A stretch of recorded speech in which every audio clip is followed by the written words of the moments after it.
trying to beat the sun up. Grinding hard for mine to see a meal before my sun's up. All I'm saying is I'm trying to get my funds up. Gotta stay strapped. Hey, everybody. Thanks for joining in of another episode of Running Back CT, where we highlight the area's greats from yesteryear. In this episode, we have a juggernaut from the 90s. From the 90s, y'all. This individual was on the epic 90s squad they ended up being the 3-time NVL city champions. He was a 2-time member of the Republican Americans All-City, All-NVL first team. He was a 1,000-point scorer. Currently head coach at Cesar Chavez out there in Stockton, California. Ladies and gentlemen, without further ado, give me a warm welcome and introduce Mr. Malik Williams. How you doing, brother? Oh, thank you, man. That's too kind. Thank you. Too kind. Thanks for joining in, man. Thanks for, blessing us with your presence, man. It's an honor. It's an honor to be considered one of these guys. But, Waterbury has a rich history with that basketball and all that stuff. So I appreciate it. Thanks for the honor. I thank you. So, I just like to start off, like, how did sports or basketball athletics start for you? Yeah,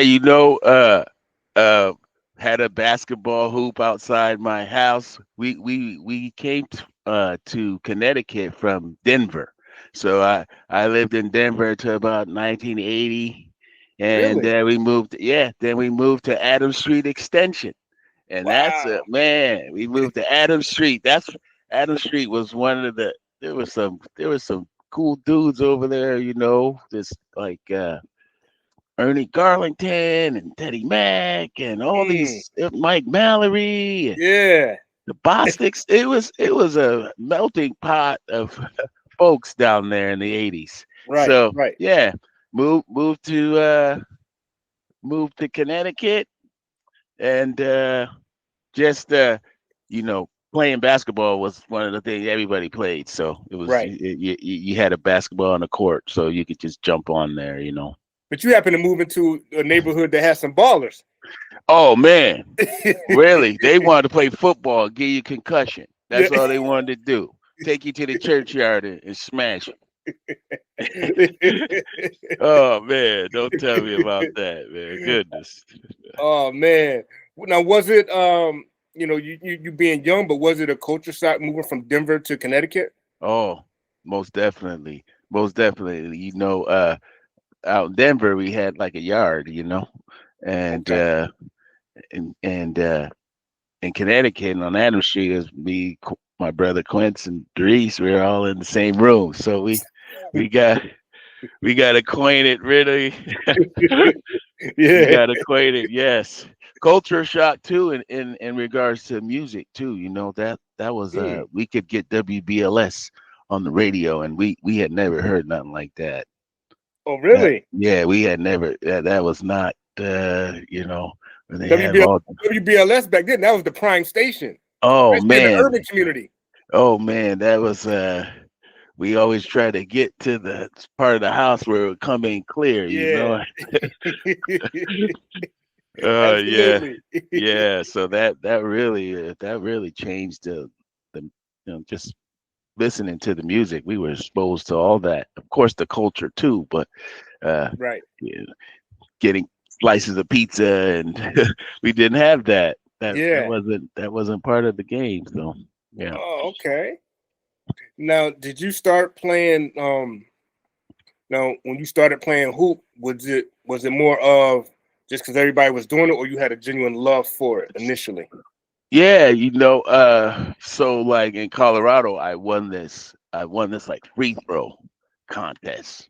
Okay. And then I just, for some reason, I always remember like the squeaking of the shoes, and the nets.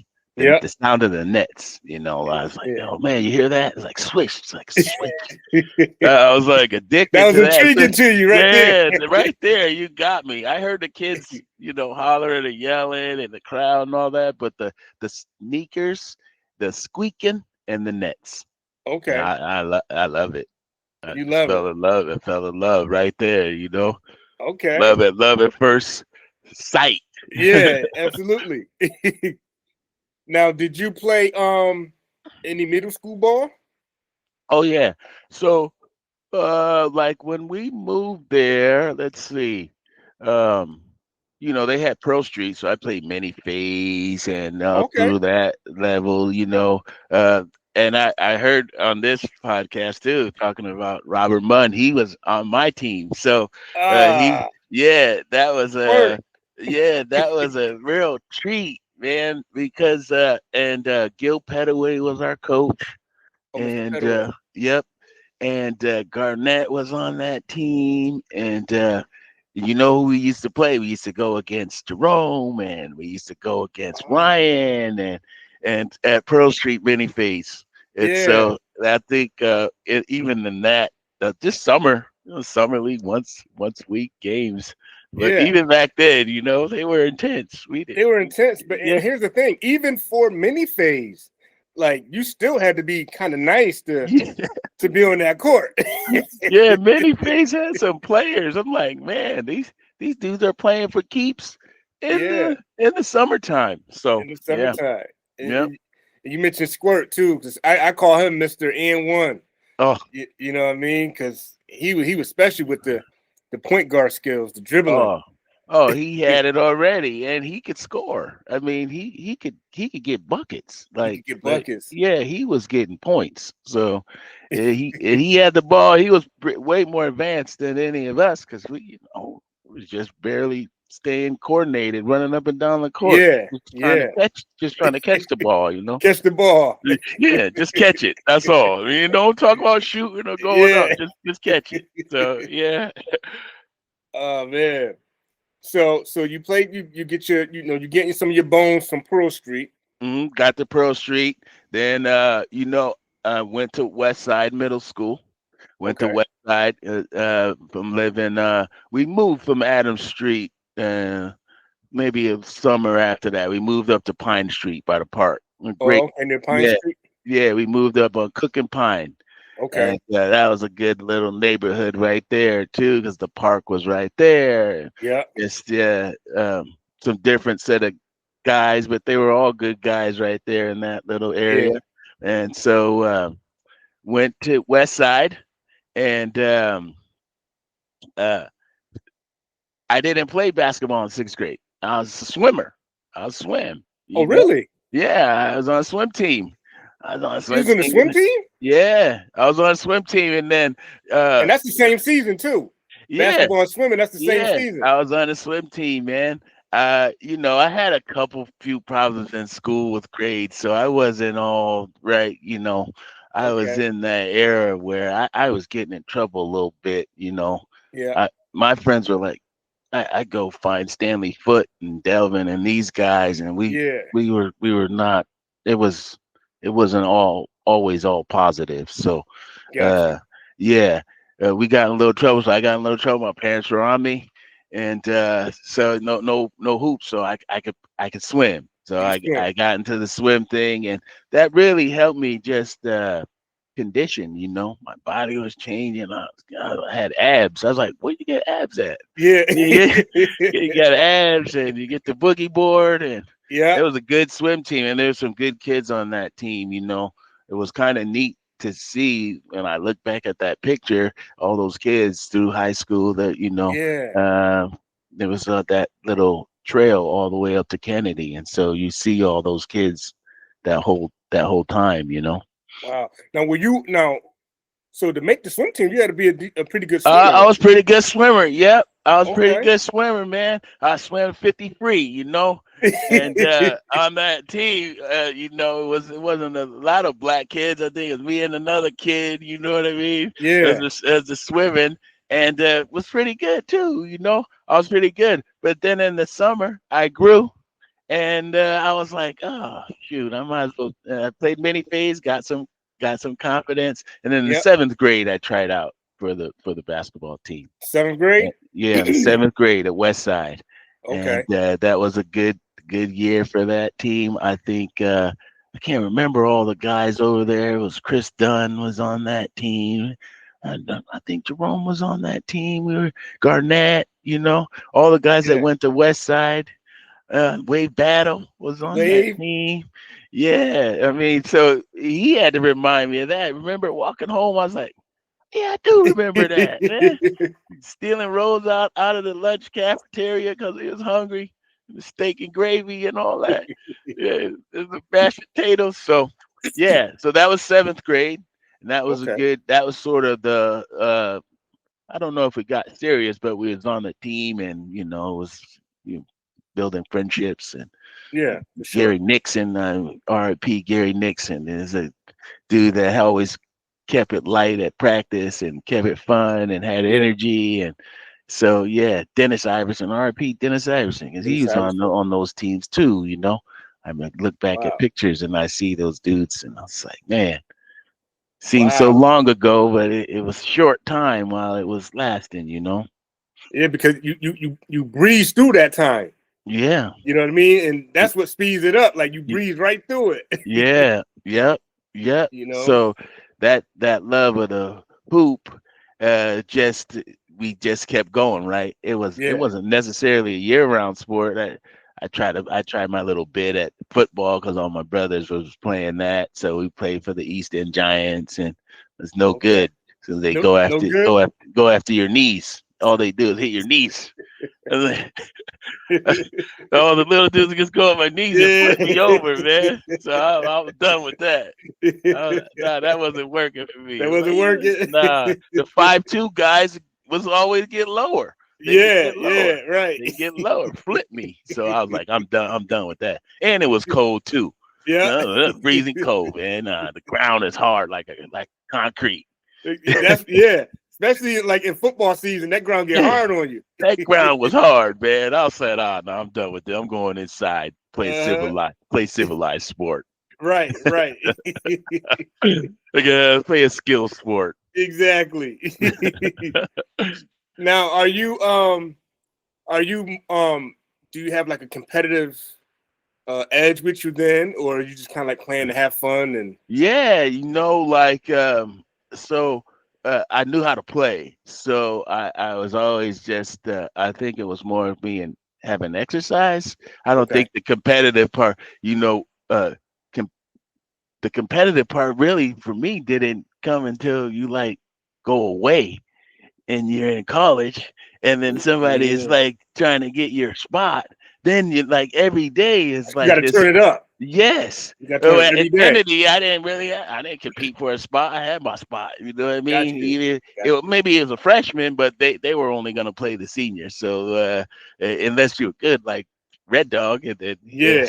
you get he's automatic. You can't put him on the bench. But the seniors always got to play. So and with the competition part, when you go away and then like every possession, it's You fight for every possession, every possession, man. And you Yeah. learn that, I didn't know that when I went there, but every possession, it was like, why are you looking this way and throwing that way? No, look at the guy and throw it to him. You know what I mean? Right. So it wasn't no, turnovers were stop the practice run, so that was this whole thing where competition was real, and you could tell it break dudes down.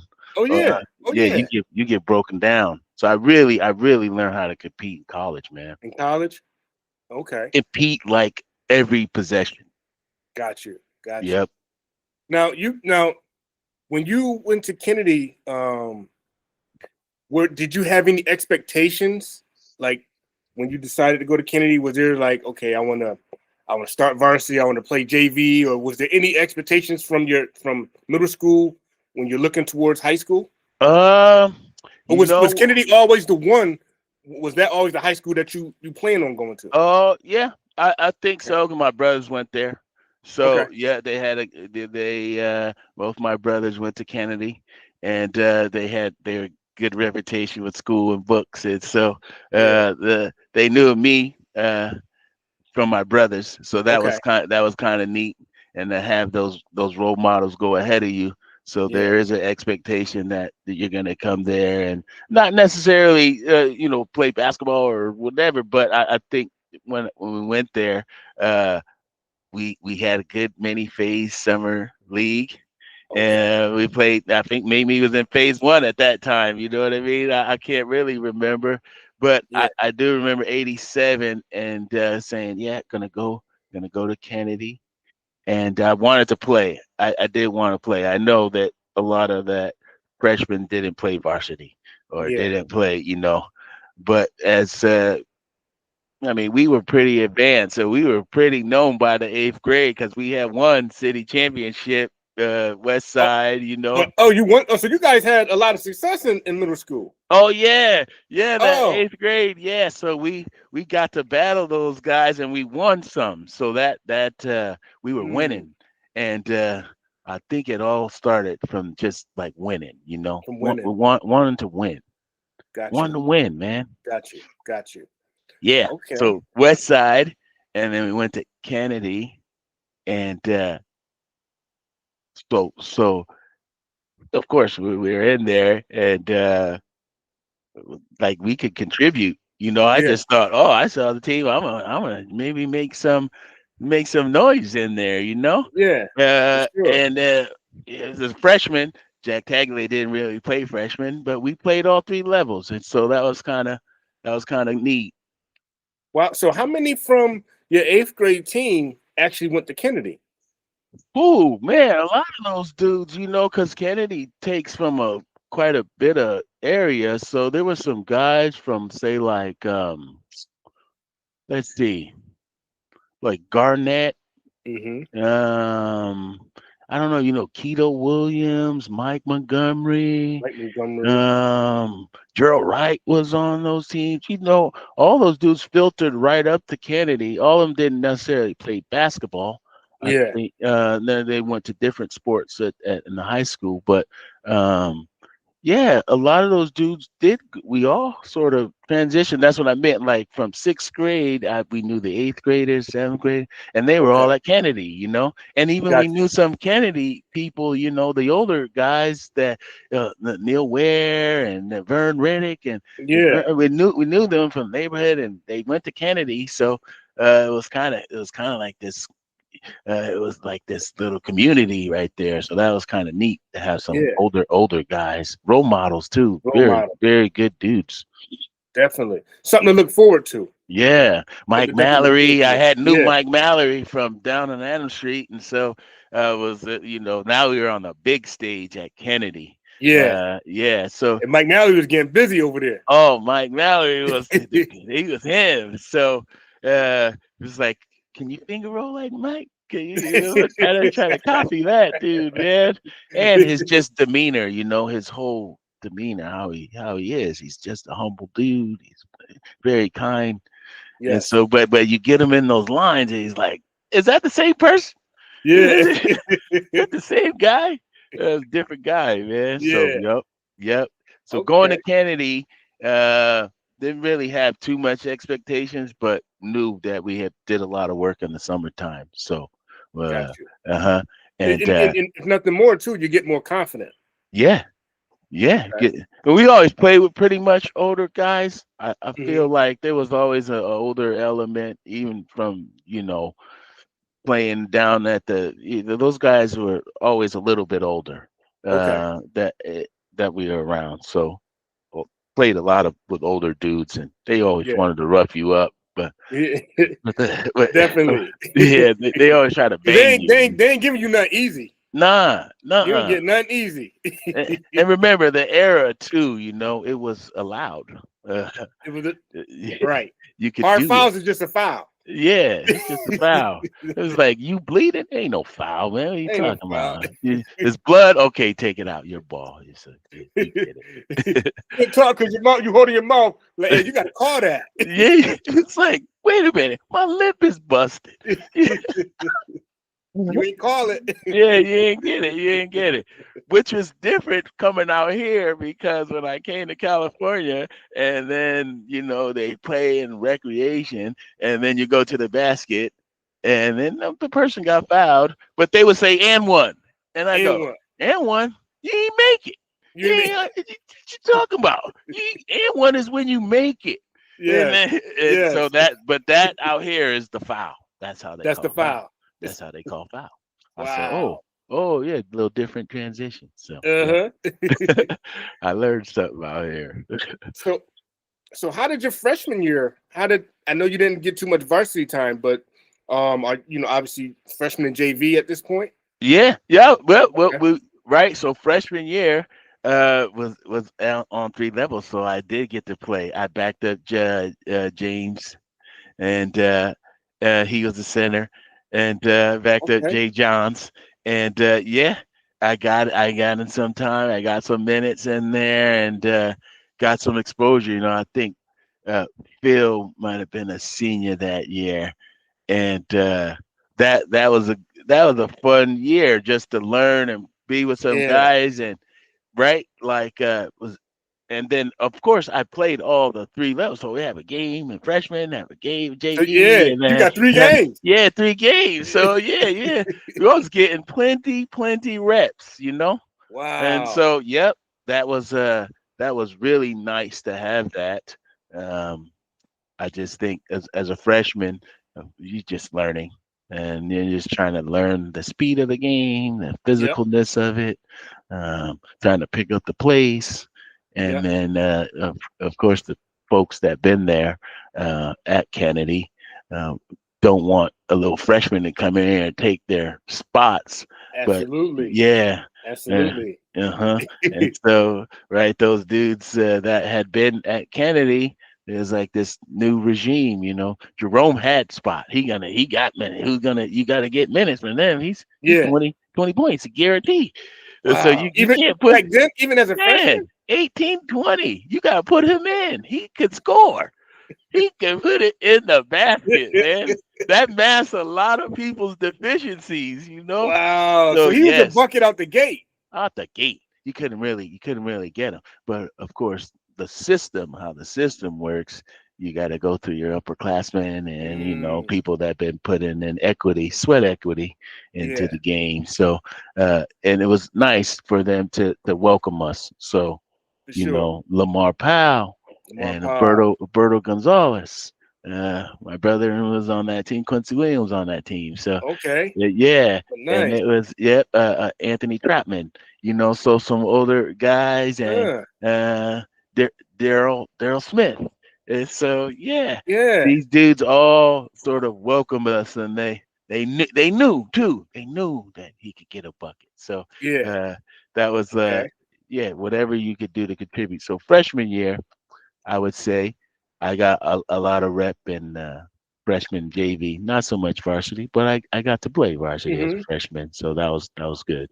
What was it like? Because you mentioned like Phil probably being a senior, but just knowing just the atmosphere of those times and those days, everybody's coming to those games. You Yes, know, so yes. is it pressure like oh man, I hope I don't go in or I can't wait to get in like Oh because yeah. especially if you got to if you happen to catch a Wilby and They gonna embarrass good you. luck. They'll try to embarrass you, man. That's all the schools would do. In Crosby, they try to embarrass you, Try to and embarrass you. yeah, they wanted to embarrass you. That was the make you do something else. Maybe Yes. you shouldn't be playing basketball. Maybe you should Yeah. have a paper route. So maybe you should be going swimming or stuff. Don't come Second out guess your here. career, right? Yeah, yes, you have some thoughts out there, so that was good to see. And obviously, the games were packed, right? The games were packed all the time, and I could kind of remember. I don't know. How old are you, Eric? 47. Oh, okay, so I just turned 53 this year. I Okay. remember when there was this because I grew up in Jamestown. I was born in Jamestown, and Jamestown Community College came to play Mattituck at Okay. Crosby. This is back in the day. So Bob Is that played for Mattituck, when they had and Jeff Hunter? Hunter, Parker was there, and Mm. they played this team from Jamestown that I'm from, and we went to see him JCC and at Crosby, and it Okay. was packed, man. It was Wow. so intense that I just thought I gotta somehow get. I just loved it. I mean, Yeah. those dudes, it seemed like pros. They will seem like the pros, man. Get out of here. It seemed like the pros, dude.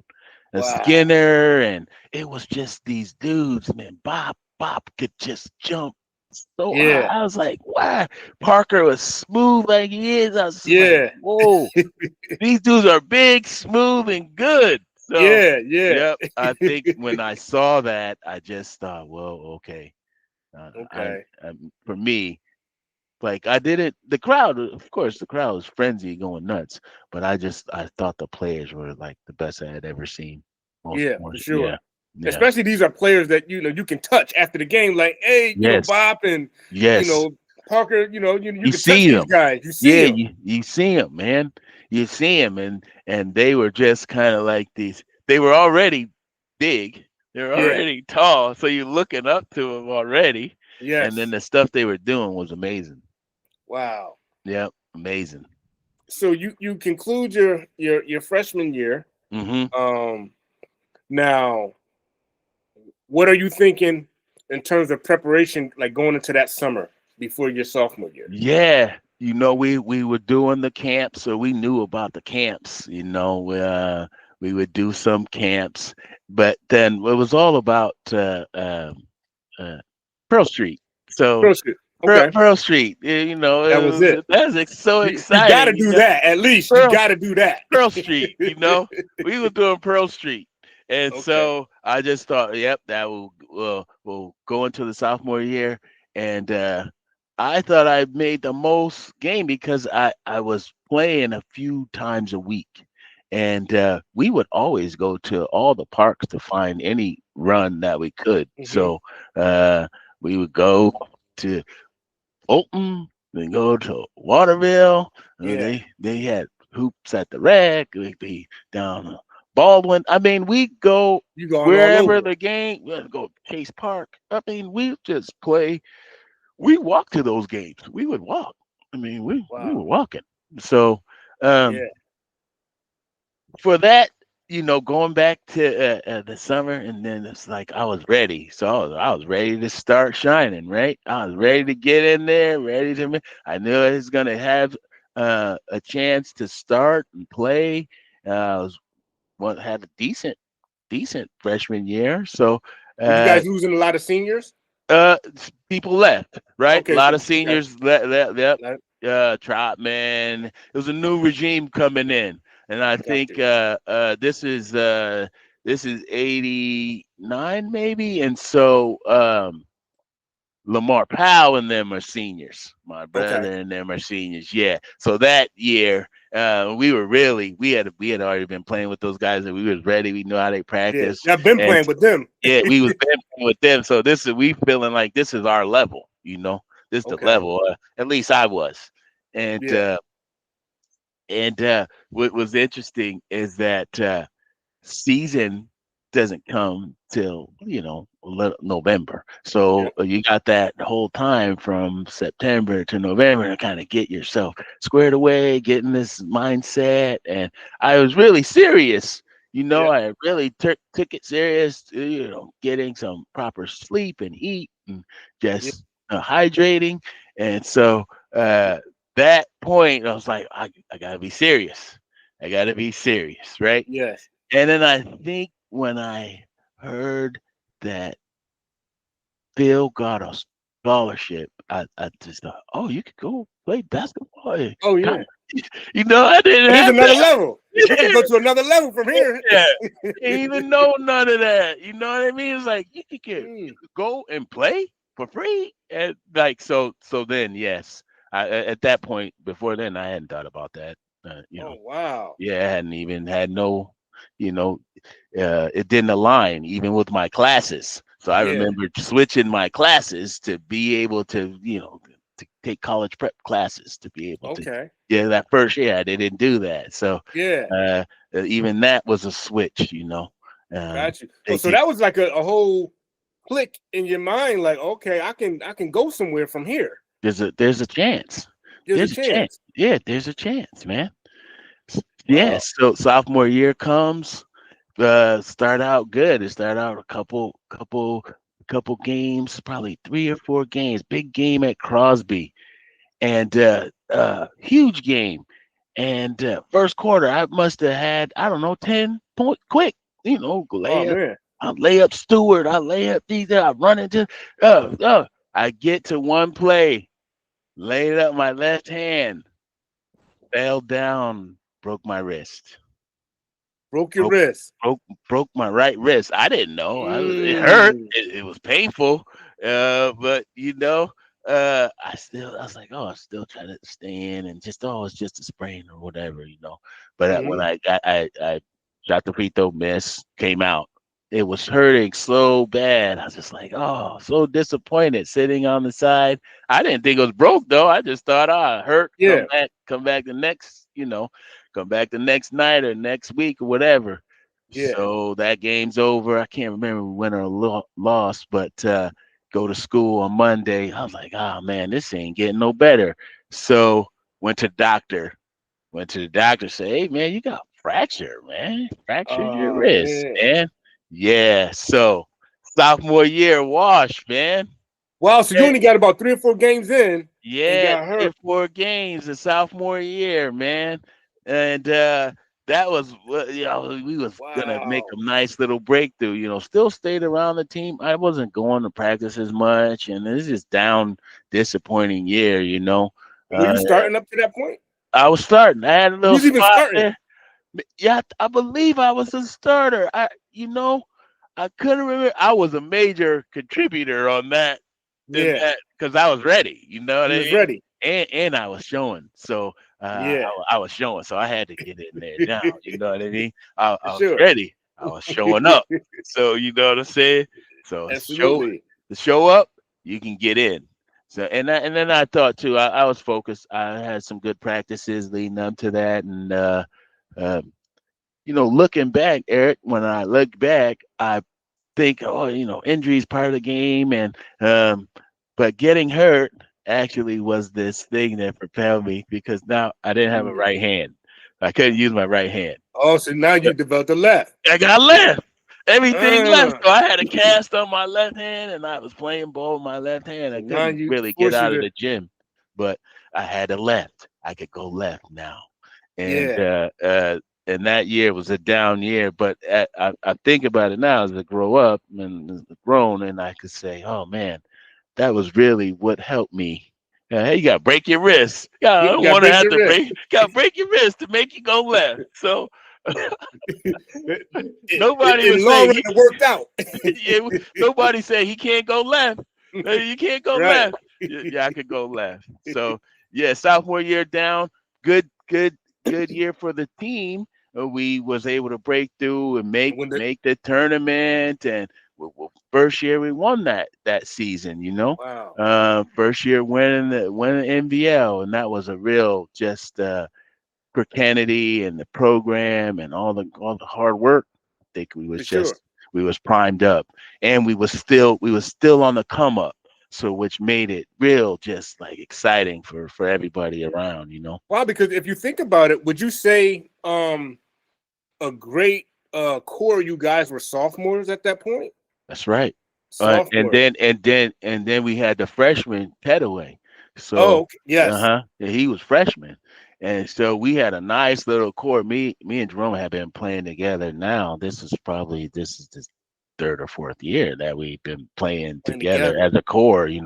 Mike Bird, we stayed together too, right? So we were always together, and we would eat pizza together, go to the party together, go to Roller Magic together. We together, and we find each other. And when we go to boys club, we going to the South, going to the rec. We're going together. So they're going together. We go into the parks together. And so we swimming, Fulton Park, we go wherever, riding bikes. So it was a tight little, we built it playing the video games, playing double dribble, and we Yeah. together. Yeah. Well, and you know what? It's when you think about teams that build dynasties, it's those stories where outside of basketball, you guys are still together. We're doing this, and I think it helps build the camaraderie and the trust, and just kind of like the knowing, pretty much knowing everybody's makeup. That's right. I know what gets him going. All right, let me get him going. All right, he's off. Let me get going. Yeah. Everybody, and everybody trusts everybody too. That's right. That's right. We kind of, it was you build up to that, but at the same time you'd be like, oh, he ain't gonna pass. Let me go to the rebound. Yeah. So then the rebound come right too. You know what I mean? So it was a lot of these thinking forward, and where does he like to get it? Oh, he like to get it over here. Let me get out of there and let him get that. Let him get that. Yeah. Wow. Yeah. So I think in a sense we were doing it. We were sacrificing, but we didn't know because we was just doing it naturally, organic. And what I was gonna say is, how do you? So you guys have, like you said, you've been playing with Jerome for years at this point. Is it something that, how do you guys develop the sense of, okay, Jerome's gonna get his, let me get to this way, or Jerome's probably gonna, but I gotta be prepared for the pass, or you know what I mean? How do you, how do you build up to that? Yeah, I think with him, we sort of knew like he was like the only one that could really get a bucket on his own without no screen help or nothing. You know what I mean? And so all of us, we need a little help. We need to come over screen. You need to find me cutting or something like that. But he was really one off the dribble. It's pretty much unstoppable. And so we knew that. And then we would say, he can't shoot every shot, right? He's gonna take all the majority of the shots, but he's gonna make them. So if you find your area where you can get a rebound, that was yours. Go ahead and finish it. Take it back up. Yeah. And so he had the sort of free reign. He knew we were going to pass it to him too. He knows. He knows. We pass first. So if he's ahead of me, I can throw it to him. If the guy's ahead of him, he's going to throw it to him. But we knew if it was tight, you didn't score a couple times, where it was easy to look around and say, that guy is a bucket. Find him. Find him. You know what I mean? We can't go down. This is the third time we down the court. We ain't getting nothing. Now we can't go 4. So that was a mentality, make sure we find him at some point. Just stay in the game, stay close to the game. He wasn't always hitting, but majority of the time he was pretty much on. He was pretty much on. Yeah, find him or he gonna get on. Or he's gonna get on. Yeah, one or the other. He gonna make himself. And so, as the team, I was talking to Mike Bird, and he was like, "Yeah, we were finding him, and that would get him into the rhythm too." We was looking for him. So that has a different, as a person, that if they start looking for you now, it's a little bit more pressure, but we looking for you to score too. Yeah, right. And it's less of a mental battle for him. Yeah. They want me to pass it. No, we want you to score. We want you to score, and that was the role. And he knew that. And so as you get the ball, you might have something. You might could take this guy on the wing or something, but we need a bucket. So you don't want to chance it. We know guarantees. So the guaranteed bucket, we're gonna get that or foul or something to get back into a rhythm. So it was real nice. I always like to say that Red, he masked a lot of our deficiencies on the court, Okay. So if we had a deficiency, you won't be able to tell because can't exploit it because he could come in and kind of like take over and Yes. it match Yes. whatever y'all had trouble with. Yes. And we Okay. always bought in on defense because that was Jack Taglia's thing, you know. So we always knew help side, stop the man, be in the position, you know what I mean? So that was really our sort of go-to play the defense, lock Play the down defense. on D, get a Gotcha. rebound and run out. And so Right. that really started when we got to Kennedy. I think they were trying to run four corners. We're like, we ain't running no four corners, man. What's wrong with you? Ain't Yeah. no shot clock. And Right. so there was this. Of course, now that I understand what Tagley was trying to do, but 5 passes until somebody could get their stuff going. Not come down and just take it. But Right.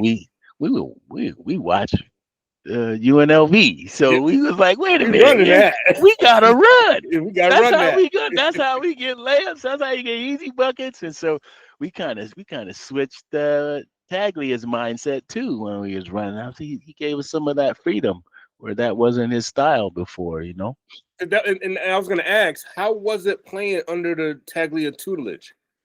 Man, Because he was known for a defensive minded coach, right? Yep. The defense was one of those things. I think it maybe didn't have guys at previous that could score like Jerome, and so you Okay. gotta kind of loosen it up a little bit.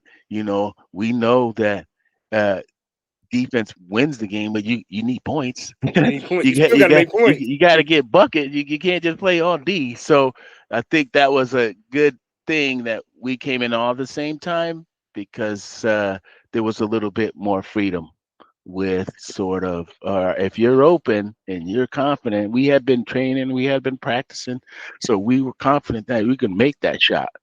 Gotcha. Even if it was just a second pass. It was Yeah. always this thing about 5 passes, and 5 passes was the kind of like set everybody should touch it, which now I do understand that because it gives everybody rhythm. But maybe when you're 15 and 16, you don't understand that. But now I do. So at this point, what position are you playing? I was more 3. Three? 4 to play some 2. I handle, all those parts were interchangeable, in terms of I was pretty good with the ball. I was pretty strong with it. I could rebound. I could start a fast break. And so, and that, I forget who was the guard on that team, and Ruben and Wave. Mike Bird was probably the guard when we were doing that. So we looked for him to do most of the handling. But yeah, all those spots were pretty much interchangeable. Sometimes I'd be down on the zone. Sometimes I'd be up top at the zone, putting pressure on the ball. And so, I could go move. And I think that helped my game too, being able to play different spots on the floor, especially college, You're one position in college. You're 2. That's it. Yeah. Right. you ain't gonna go right. So that helped me. Ball handling, Sure. Now, so your sophomore year, you guys, you played a handful of games, but you guys still, the team, have overall success. Now, your junior year, what's the mindset going into your junior year? Oh man, breakout year, ready. Oh, Ready. the year that was all taking off, all the training wheels taking off, all the, I felt like you're mature too, right? You're mature. And that part of it, the maturing part, went through all the stages now. You staged out. And now this is the time where you open it up. And that's probably, for me, my most successful year. Junior year? On the court, yeah. I would say that. Even though I had some accolades as a senior, but I was just saying that year, that was our team. That was our guys. We were the leaders. We were the upperclassmen. And then we were it was our motto. So we would come in, work hard. And that year too, after the sophomore year, as the year that I met Wayne. I met Wayne Simone. Wayne Simone, okay. I met Wayne Simone. Yep.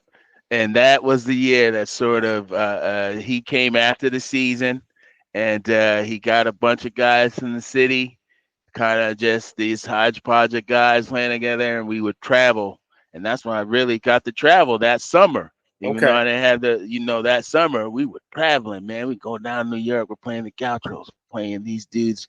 We grab Travis Best. We grab this dude. We go and play. That's I think that's when I think the exposure to the game and what it really was, I got to see firsthand by doing that. It's funny you mentioned Travis Best, because when I talk to Haran, he tells me like Travis Best is one of the best, point guards that he played with, because he can really Man. he gonna feed you, and Oh he man, gonna and run he the gonna floor. and yes, boy, he His make you run. IQ is He'll hit you crazy. in the head with the ball, man. You Yeah. running, you trying to get bang. Oh, dang, he saw me. I was just sprinting. Yeah, So he see yeah, you. that was some of those. That's when I really got to hang out with Haran during those Yeah. summer. During those times of we would play in these. We'll go down to say like Virginia or Philadelphia, and we get Anthony Harris and the Scott brothers, and we'll Okay. go drive and play Mike Williams from Hartford. So it was easy. Yeah, we get a bunch of these guys Wow. from all over. We had Jerome and Brandon McCarthy. I mean, there was a bunch of dudes that we would play, and that's how I met all those dudes through the summer and playing in these like really high intense kind of battles that would seem way more competitive than the high school. Yeah, because I was gonna Man, say, you guys, some of those names that you mentioned, you guys during the basketball season are on different teams, but in the summertime, y'all come together. we was together. We was going Oh to man, play. that sounds like a bomb squad itself. It was hard to get your turn in, man. Where Yeah, you gonna get your shots in? So yeah, yeah, you had to do something. And really, what it taught me is that you know those guys, when we go and play, go down to the Gauchos, and yep. you see this guy, who's that guy, and it's Ira Bowman or it's Roderick Rose, and they're like grown men. And you're going, and it's a Yeah. Tuesday night, and we in the Bronx trying to play. And Wow, so yeah, those are some real testers, and so that's what gave us a lot of confidence, man. wow. So, are you at this point able to gauge you guys' level of how great you guys are? Are you able to measure where you at in terms of skill level Yeah, when you go out yeah. there? Yep. Okay. Because there was I don't know how Wayne had set it up. Of course, he had his main 5 guys set up, but then, the second quarters and the third quarters be reserved for those next tier guys, So Yeah. Travis and Bill Curley be the first, John Wallace, those are the first guys going on. And then we be in that second little tier. I'd be playing in there. And to really just the test that I feel it was competitive, right? But I didn't know how to compete with him. I was just Yeah. out there happy to be out of town and Yeah. playing ball, right? And away from my family, out of Waterbury, Sure. So it was all relatively, when I think about that, I really didn't know. Right. Okay. You're being exposed right here. This is Right the here. exposure that comes with leaving your town, Mm-hmm. playing with, now these dudes are going blue chip, right? And Mm. and Wayne, I would say, would he's the one that showed us all of that.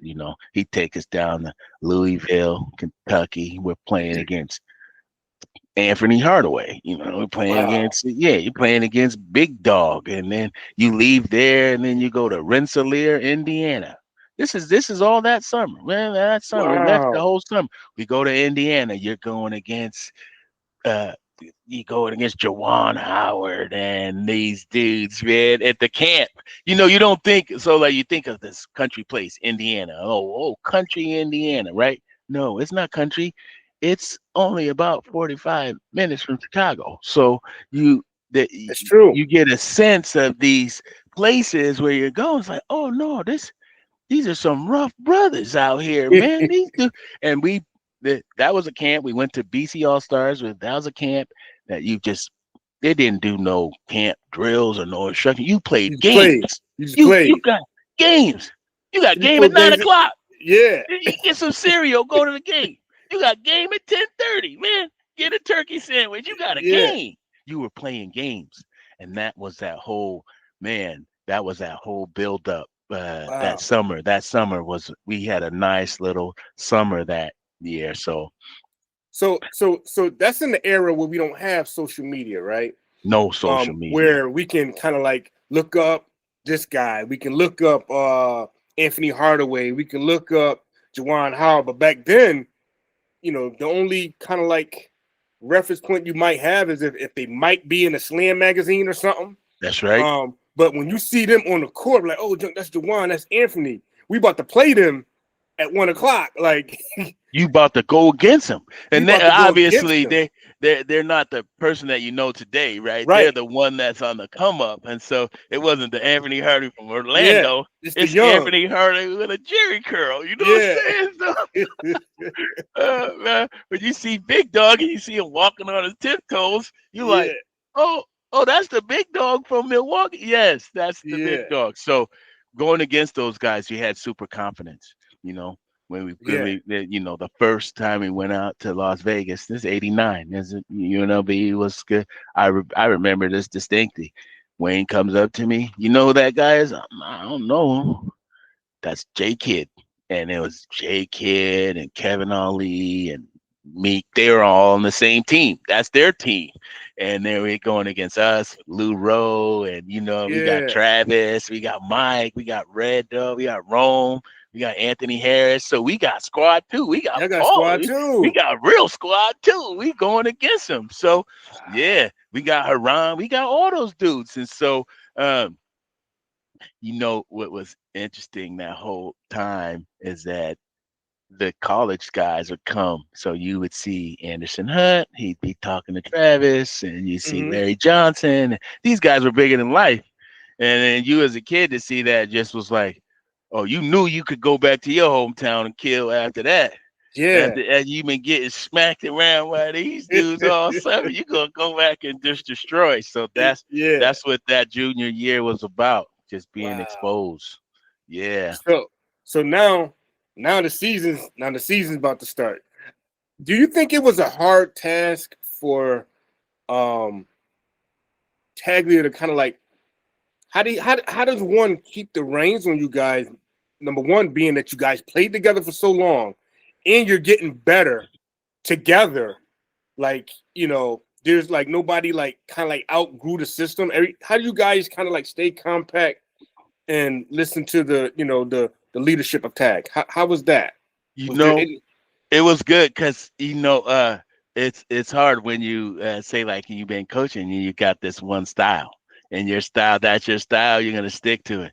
But I was surprised when he was able to sort of switch over because he saw such improvement, right?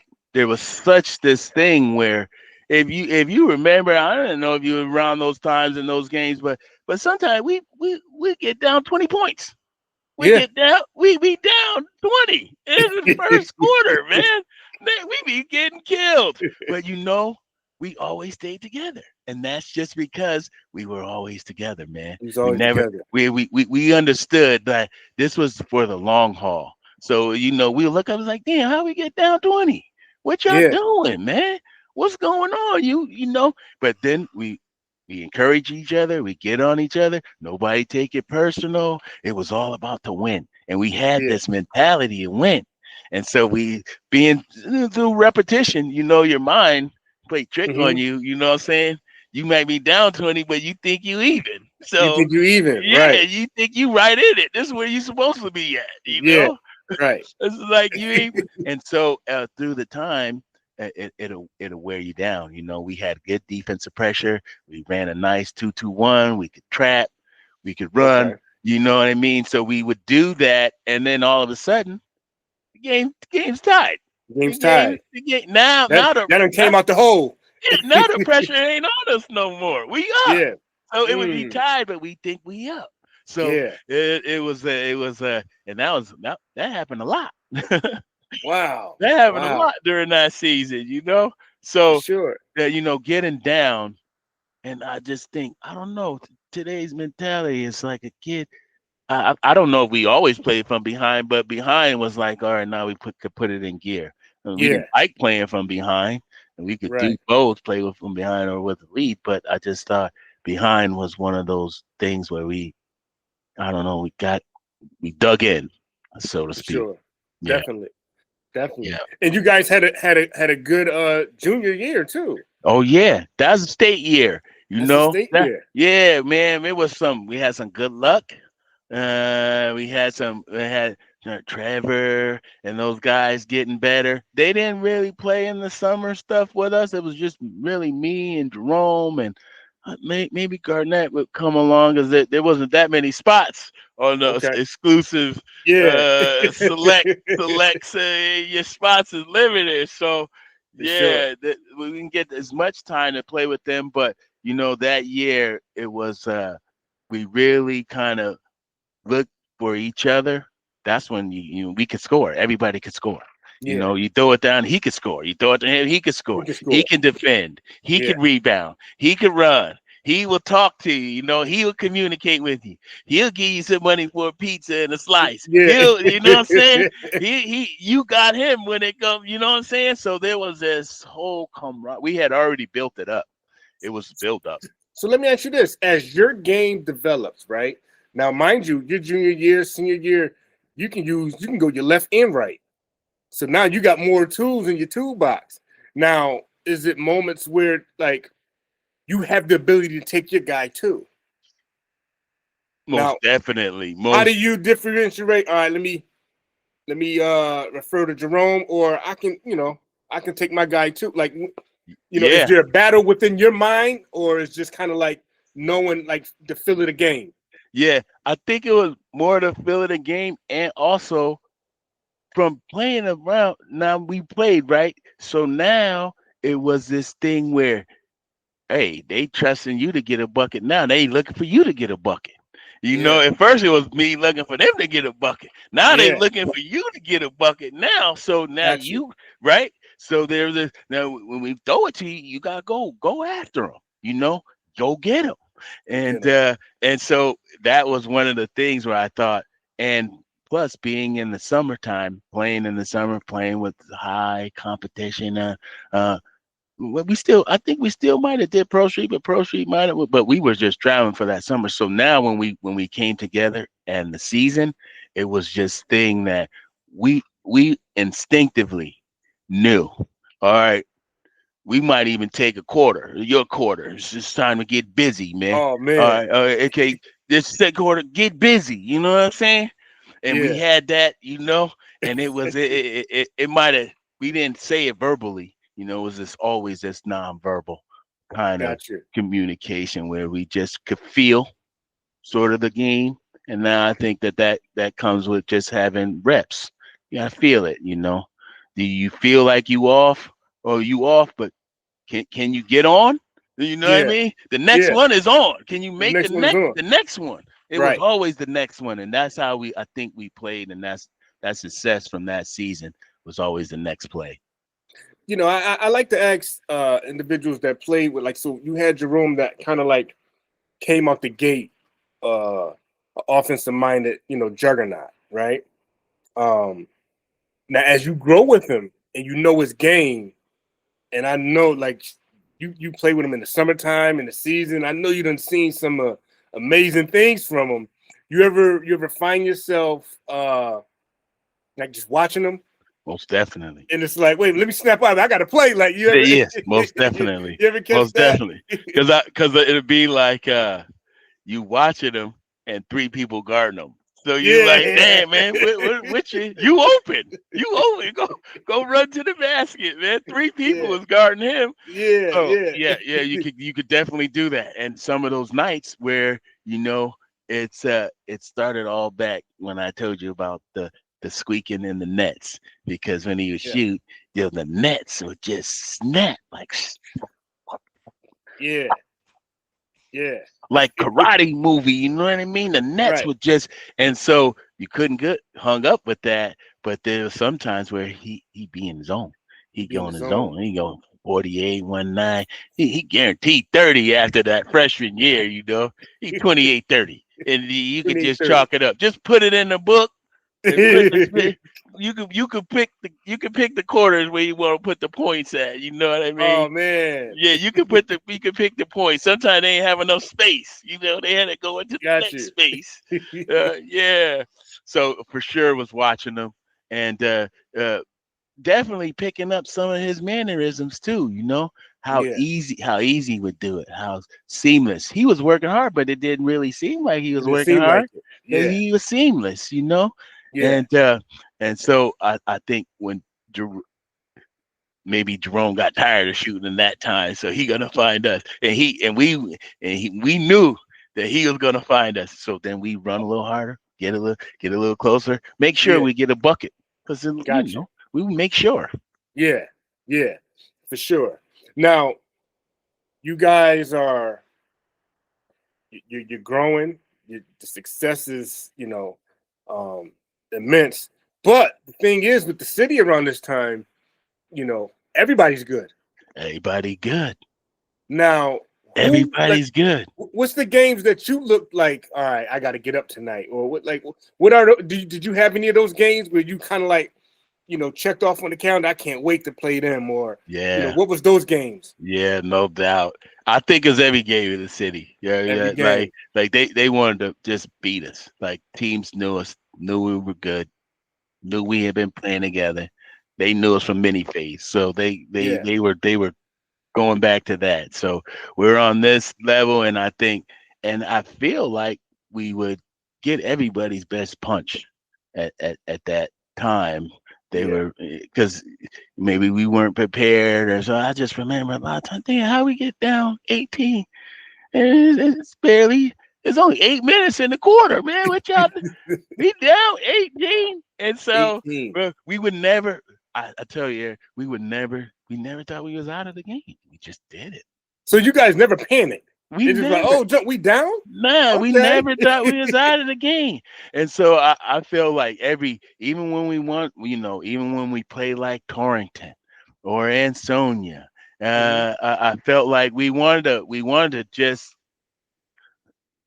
It wasn't like right there's a different level. We were on a different level than them, but they were playing us hard. They were playing us all out. They wanted to win. Yeah. So and for us, we just knew, get to the point in the game where you're superior to them, and so Right. take care of your business. And that was one of the things I thought we did good together when it was time to just like there was nobody that was gonna stop us, right? Right. We were just determined with our mind.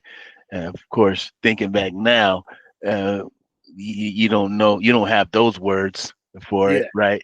But it was all determination, grit. We were gritty players. We were from a gritty city. Yeah. Our city is gritty.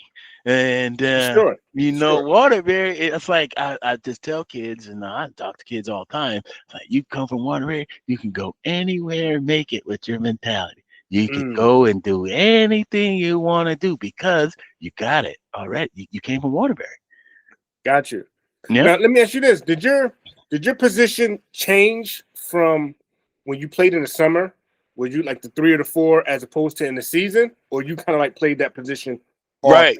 Yeah, I think, just for the size, the coach wanted you down closer to the basket, but he understood you could ball handle. And now I could ball handle, and I could rebound, and I could run. And so it really, when we was at a state, Jerome could do the same thing. Trevor wouldn't really do the same thing. He can get the rebound, but he wouldn't push it up. Garnett could do it. So we could all push.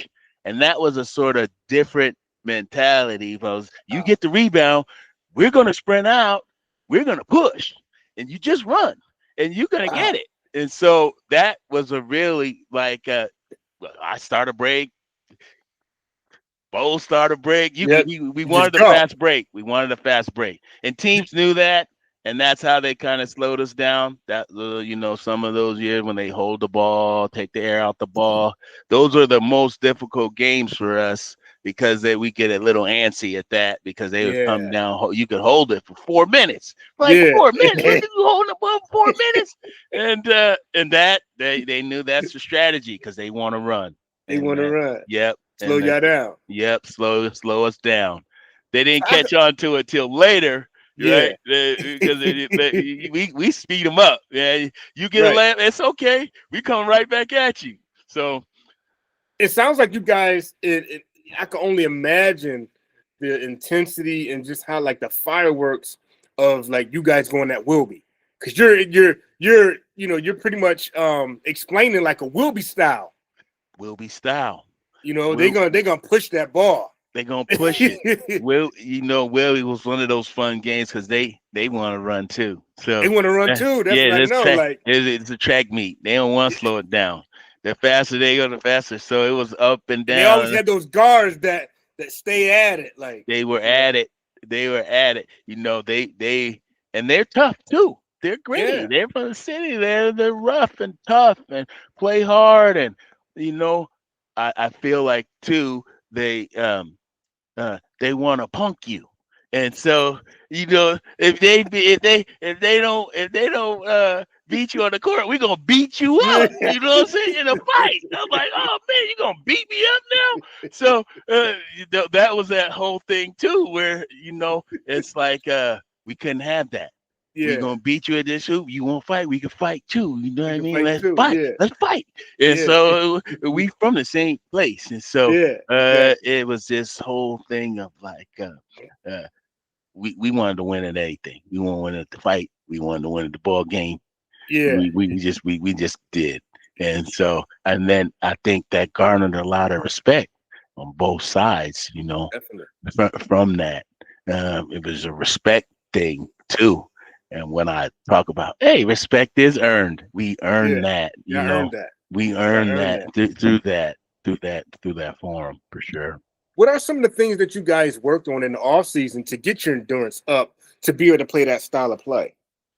For Jerome and myself, I felt like we didn't really do like conditioning. We just had, there's all kind of hills in Waterbury. So I had my 10 speed that I got from Bradley's, and I've been riding my 10 speed, and that gave me some endurance. And then I would swim. I was just swimming on pretty much. Oh, you still was a swimmer? Like I was swimming, but that was one of your things? Recreation. Okay.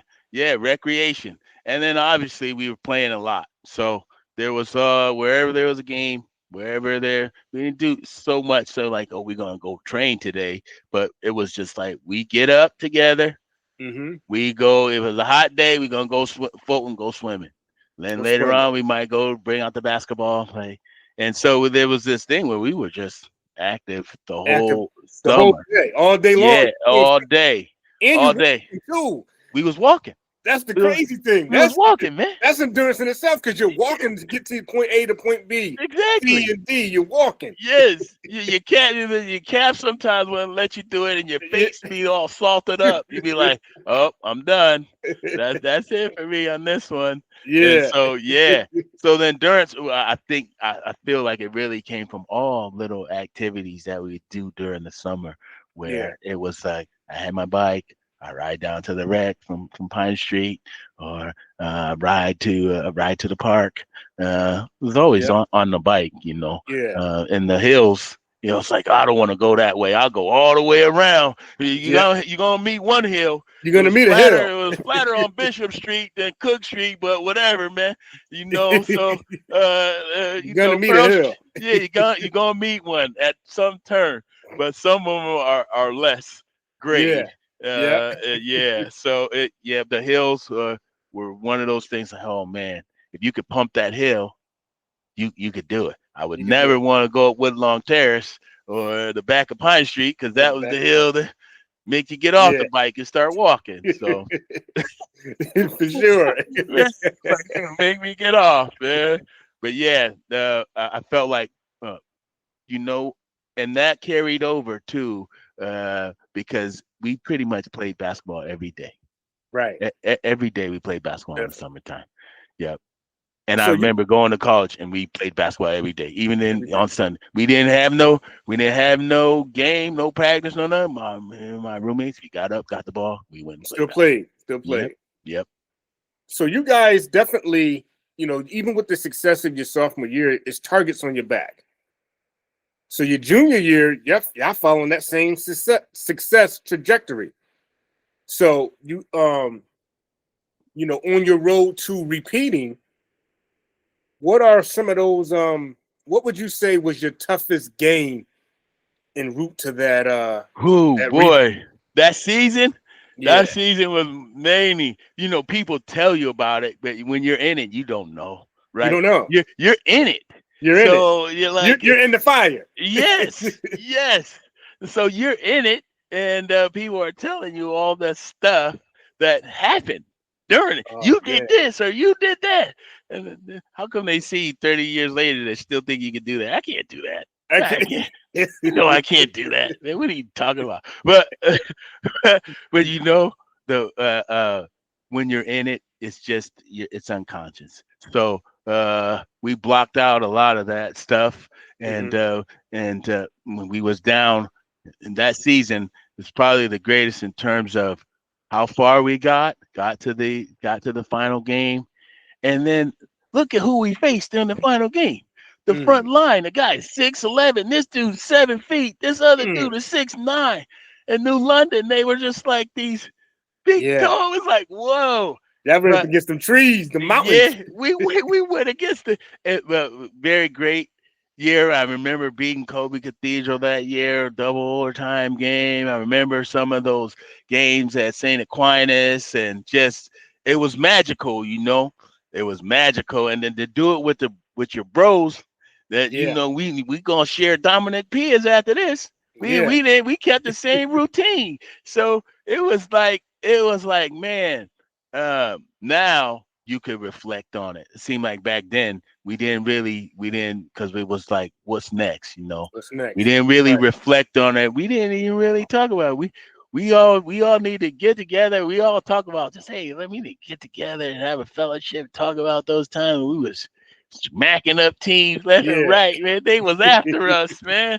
And so that year I would say just going to the state championship, being exposed to that, having that type of season, and especially from the disappointment of sophomore year, where I thought that should have came to me that year, but it came to me when it did.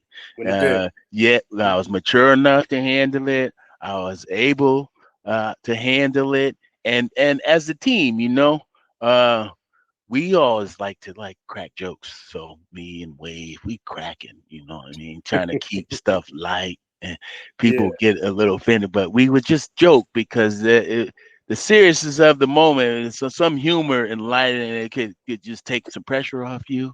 Yeah, definitely. You could relax a little bit, and we always seem to now everybody's a little bit too serious, taking themselves too serious, and just if you take it light, I feel like it's not that serious. It's not life or death. Right. It's basketball, we playing a game. So yeah. So you guys win the city. That year. Rough city too. It was rough. All the teams are. You're playing Iran, and you're playing Sigari, you're playing Holy Cross, with Paternostro, and then you got Manny and Marcus at Wilby. You got Manny, and then Brendan at Sacred Heart, Brendan McCarthy at Sacred Heart. These dudes, man. So like you said, you don't have a night off. There's no night off. There ain't no nights off. It's like, oh, you think you're gonna take it easy? And then, of course, you go into the outskirts of the city, suburbs. Those teams are not as good, but they're playing as hard. They're trying to beat you up. You're taking a pounding. So they win the city. I like how you said that, but it wasn't that easy.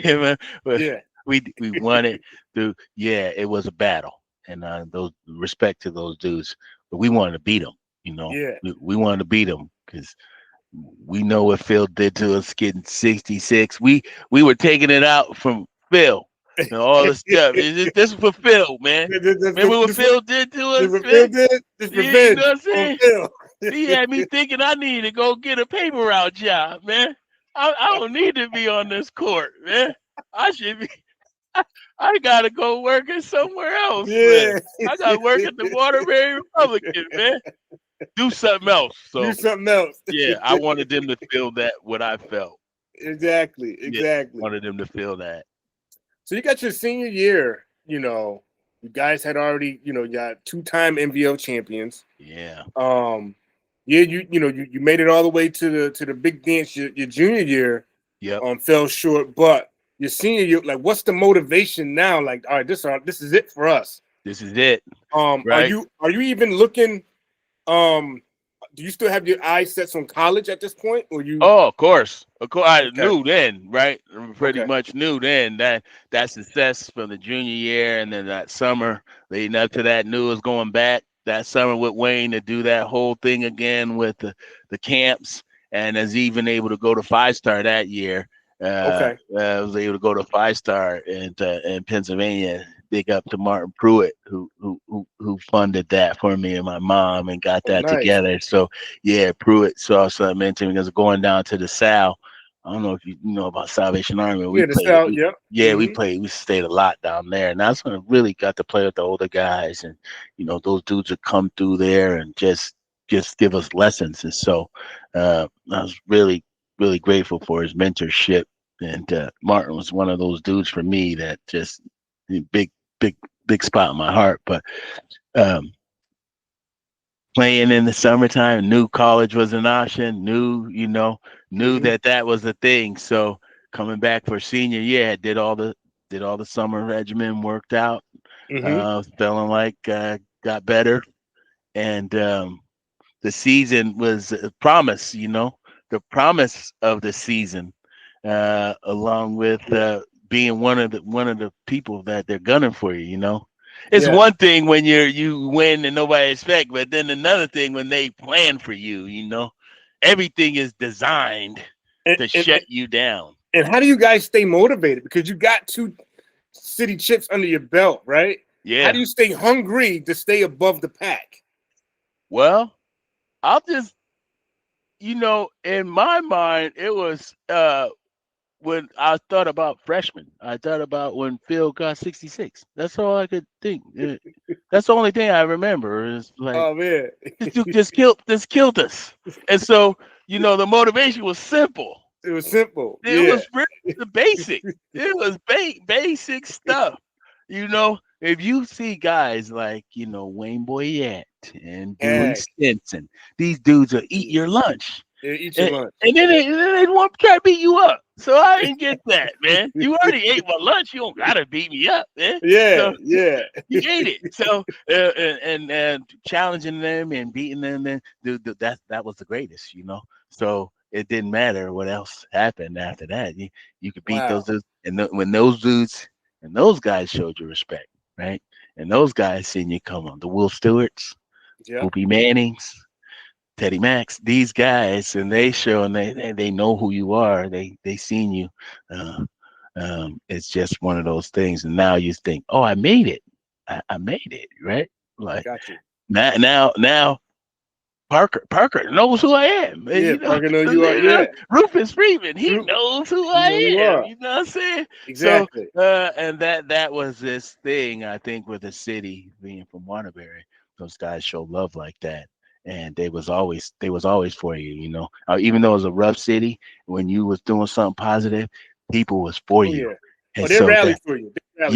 They behind you. You know what I mean? You might be in New Haven, you be somewhere, you might not even be in Waterbury, and some Waterbury cats come through and just rep for you. And so it was this thing where we had the city, we had the best player, our team, and that's what it is. We had a team, and it seemed like y'all had all the pieces too.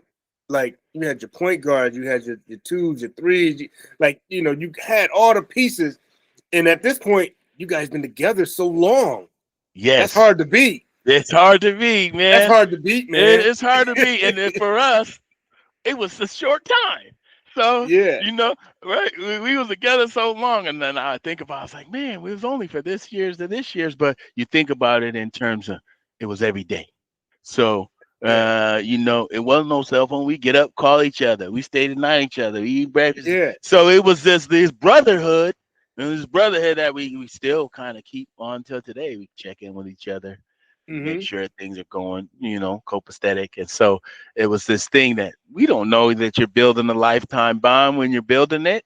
You Exactly. just building it, We're just you're building it. just building. So you don't know you're gonna stay with these guys for the next 50 years and they're Yeah. gonna be a part of you. And this is and the stories we could talk about. And so when you think about I think about the games. When I see Game. games now, I was like, how come there's like seats open? Right. Right. It's like there was no No seats. sleep. You Stay in the couldn't. room. Stay in the room. You can't get no seat. People was man, they'll leave whatever they had going because there was a game on Friday night, and they travel. They'll Exactly. travel to the lake inside the city, outside the city. So got a lot of support from the city of Waterbury, and just people change their attitudes towards you once you're winning and being positive. And there was this thing where it felt like the people are for you and just being Absolutely. positive. Absolutely. And it's crazy because up to the point where you guys repeated the city championship, that's something that hadn't been done prior to that, like 50 years prior. And I didn't know that. You It's didn't like even 50, know the you know what I historical mean? context till I read Griffin's book, Yeah, it's and like it 50 years talks prior to about that. that. It's like, Yes, wow. the history of it. Even knowing some of the stuff about Jack Taglier, where he thought, that was his 12th year coaching, and he hadn't won anything, and he, to get to the state championship was this figment to him, and for us, we thought it was natural. Like that's where we're supposed to go. We put in that work. We're Yeah. supposed to be doing this, and so we always thought that, and the belief system in one another. It's I think about counting on somebody. We Mm-hmm. counted on each other. Count We on each didn't other. necessarily verbally say it out, but we Yeah. counted on each other to be there. Got you. Yep. What would you say was, even though how dominant and how successful your team was, what was the one player that you probably had the assignment of guarding that was like that either gave you fits or you knew you had to be on your A game that night? Well, man, so many, right? Uh, like how about you have to go against my man, and he played. We played at we played in the summer, and but it was just a terror to guard Haran. He All was right. just long and Yeah. good and skilled and quiet. He don't say nothing. He Yeah. just got the ball and he keep it high, and you gotta foul him. So he was not fun. He was not fun. No, no, no. It's because he's the same size as you, right? Uh, And he's the same size as you, and he's as quick as you. But then his arms go down to about yeah. past his calf. So you think you beat him, and then arm come and get the ball. Like, where he come from? Where Right. he get that? So yeah, he was one of the guys I didn't like to face. Let's see. It was a bunch of those dudes that I would Oh, say any of the Wilby dudes, because they just get up under you. got you. They're just relentless, and so and go against T Lot. And, Yeah. earlier, Simon Manning and those dudes, Yep. Fine. You know. Draper and R.P. Ron Draper, Draper. man. Yep. RP. Yeah, those battles with them and Wilby, I just felt like they wanted to get us so bad, Right. and they wanted us so bad, and we would because they'd be up, Yeah. they'd be up, and then I And then think here y'all maybe come. maybe they took the foot off the gas a little bit, or maybe some complacency maybe set in for them and say, "Oh, we got Just, them now," it'd be you know what I just mean? enough for y'all to come back. Just enough. And those games are so electrifying. You remember those games where people just all night. Yeah. The thing Yeah. was just jumping all night, and it wear you out. And so the crowd be loud, the place is loud, the energy is loud. It's lots of energy in there you could draw from. You see your mom or you see a fan, and it's just Mm-hmm. like they're so connected to the game and you. And Yeah. so you feel this responsibility, all the stuff you had done, all the knots and the sprained Absolutely. ankles, and Yeah. so all this stuff is coming into play during that time. Yeah. And for us, it was like I, unwritten, we wanted to win, and I think Mm-hmm. that was the bottom line. It didn't really matter who's got a lot of points or Yeah. who got the As long as most you get that accolades. W. It was the win, and Win. that sort of translates to your life in a Yeah. sense that you could take this win. It's universal. It's parallel. You could go win over here, and you can win right here, and it's like infectious, Definitely. Definitely. winning. So What I would you? attribute that to Kennedy and the teams. Yeah. What would you say? Two things. Your best game, where it was like the rim seemed like it was a huge Okay. basket, and maybe your worst game, where you Uh-huh. couldn't buy a basket. What Uh-huh. would you? Which one? What would you Yeah, say your best game? from and not necessarily in points or scoring. I think just overall game, I would probably say junior year with the Kobe Cathedral game, because I remember that was a double overtime, back and forth, people fouling down, Yeah, so I would say just winning that game. winning that game. Winning that game, just I felt like, oh man, it was especially been through all the stuff I had been through too, right? I had Yeah, broke my wrist and just all this come up. So this was now happening, and yeah, it seemed like happening so fast, but it was work put into that.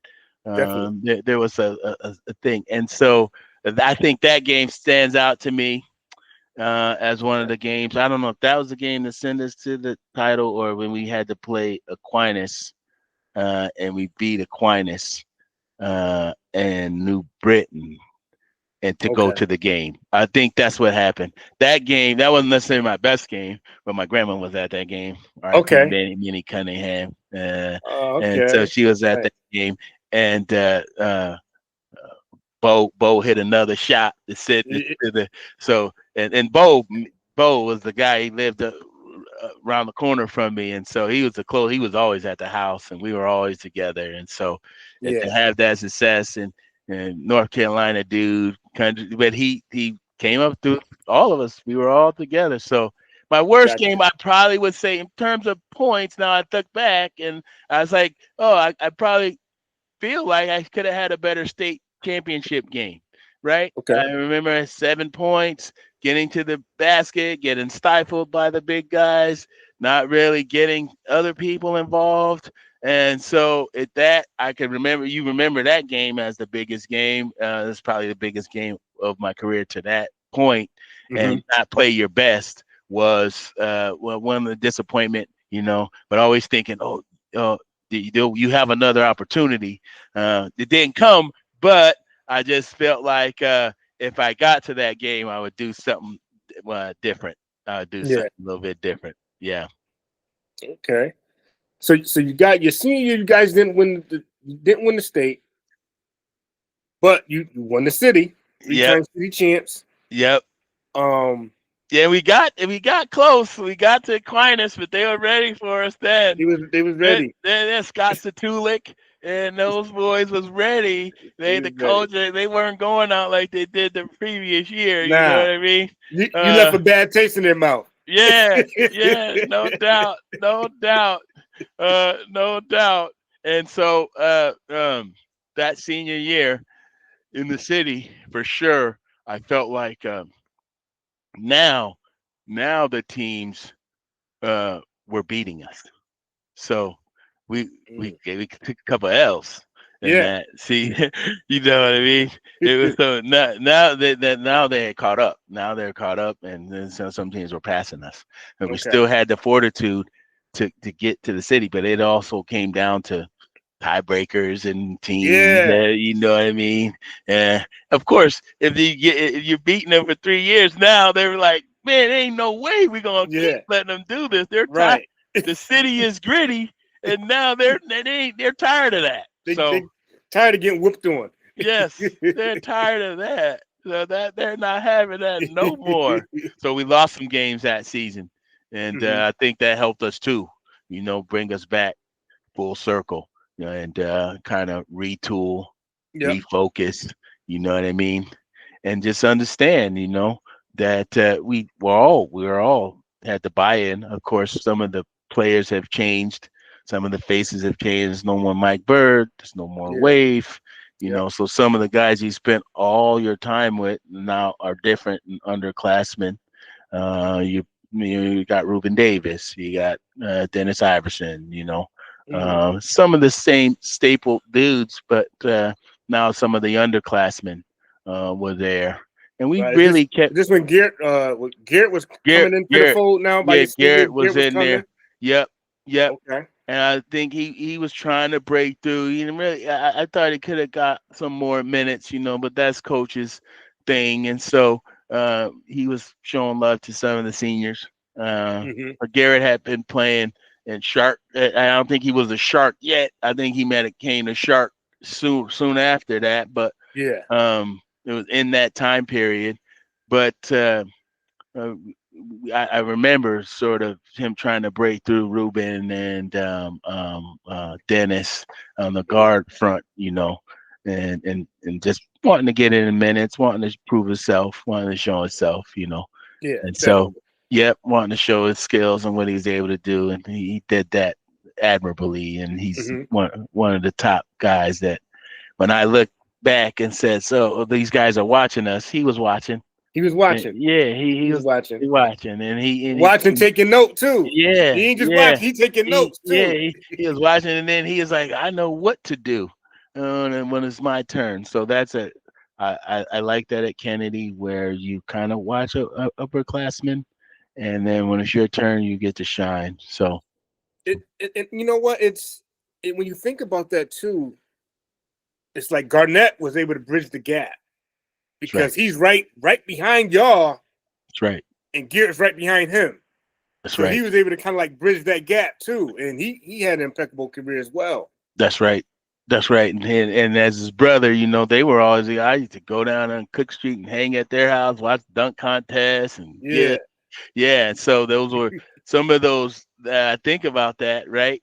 And even, we just call each other. You say, "Hey, the dunk contest," and that's when Jordan did the thing at cocaine, and it was all on it. But just those kind of moments, brief, you think about, and those builds. And then I felt like maybe we were building from mini phase, and that was the time. So I got memories to draw back on those to do it. So as you're capping out your high school career, where's your sights set for your collegiate? Yeah, so right, this is right around the time SATs didn't qualify, right? I didn't qualify, and so people were. I was thinking about maybe go to community college or go to prep school maybe, and it was very, I talk about Wayne, but the thing is Wayne had so many connections. Wayne would probably be a person he would get on here and man, he could tell you, but I just feel like he did a magazine, right? Nobody knows this, and it's just called Off the Glass. And he had a magazine, and he was really one of those guys that had the names and connections, and so he just made one phone call and called Coach Grensing. He's at Kansas State, coach, and they called my coach Remy McCarthy out in Oxnard College, and it was one phone call, and they said, "Got a guy, didn't get his grades." Remy said, "Send him out. Send him out." So yeah, that was it. That was it. I had a couple choices, right? There was some schools, and Wayne had some connections in schools in Kansas and some schools in California. And Wayne called him, and I always wanted to go to California because I saw Three's Company. So when I saw Three's With the Company, weather. I was like, man, he got the beach. He got the Regal Beagle. He got, you know what I'm saying? He Yeah. got TJ. He got an apartment. It's sunny. You know, I'm like, I gotta get to California, man. So, hey, when he called Remy, told him to send him out. They talked to my mom. Man, I was out there. I got a flight from JFK. We all got in the Lincoln. We got in the stinking Lincoln and drove to JFK. It was my girlfriend. It was Bo. It was Wayne. My mom. And I think about that. I was 18, you know. I was 18. thinking, oh, my life's gonna start right here. This is it. Wow. His life's gonna start. But I always had it in my mind. I was gonna play ball, get a scholarship. You know, that was the sort of goal there. And went out to Oxnard College, 91, August. And played, had a good first year, you know, had a good first year. Really, that's where I really learned competition and how to really play, man. I mean, we were playing against, Santa Monica, Ventura. We were playing these. I felt like sometimes you could take plays off. You go against Watertown or Ansonia, you know, Naugatuck. You play these teams, they weren't as good, but you could feel, but not now, right? So now it's like in every possession, right? So you don't think about the urgency of every possession, getting a good shot, not turning the ball over. Not turning the Rebound. ball And so it was mostly rebound and defense. The coach let us do whatever as soon as we got up, right? As soon as you learn the offensive sets and defense sets. Can you guard? That's the biggest thing. Can you guard somebody? Can you guard him? That was his thing. Can you guard him? And when it got there, boy, once you learned that and got in shape, boy, you could just run. It was just one of those things. You could run for days and days, and you get good shots, and you play, and people knew the role. And so when you get to that level, there's designated. There's the point guard. There's the 4-man. There's the 5. All he does is run rim to rim. That's all he do. Rebound, run rim to rim, and screen. Yeah. All you do, wing, get up and down. You're on the wing, controlling the ball, getting open shots. And the 3 was really one of those things where you could the 3 ball. My shot game good. It was on the shoot away, pretty much as the training mechanism for the. So on this level, you're a 3. You playing the 3 on this. I played 2. Yeah. Okay. I played the 2. Big the 2. Big 2. Yeah. Big 2 guard. 2 guard. Yeah, that's my position. That's your natural position. Really wasn't good enough to play the 1, but 2 guard. Yep. Play the 2. And that's at a point where your 2 guards is 6'4", 6'5", 6'6". That's right. They're, All of them. Yeah, that's right. They're and bigger. They can run, shoot, and guard you. All of them. The Bakersfield guys, the Ventura guys, and they were physical too, right? They'd be physical. So you had to have these ball skills, being tough with the ball, being assertive with the ball, being decisive with the ball. You didn't really like you see all this dribbling. No, you really dribble. 2 dribbles is a move, shot, or pass. Everybody, you know what I mean? 2 dribbles. That's all you got. No more. And so, right? So you learn. I had to learn that too. Sometimes you take 3 or 4 dribbles. Nah, it plays dead after that. It's dead. You're done. 2 dribbles. So it was quick and decisive. I was able to. I felt like my thinking was a lot sharper when that. The game, of course, the next level, the game's goes faster.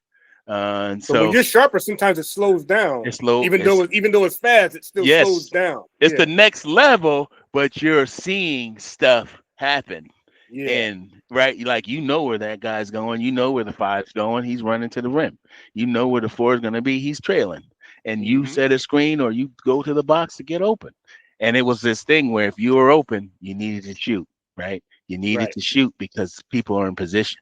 If you hesitated or paused, then that play was no longer in. If you dribbled out of, now you're in a trap, right? So there was all systematic things, especially when you got to college, that I just thought, wow, didn't really know that at high school level. Or just sprinting is a skill that you obtain Not jogging, not like a light run to the No, spot. No, you no. sprint I every learned that. time. Yes, you learned that, and I learned that in college because my era in the later '90s, the city was predominantly guards. And we was more on the shorter side of guards, but we was predominantly guards. And then when you get to the next level, where I would be, in high school I was a 2, but the next level they put you at like a 1 or a 2 based on your size. Yes, you got to sprint. None of this sprint. trotting and jogging. Nah, You got to get down there.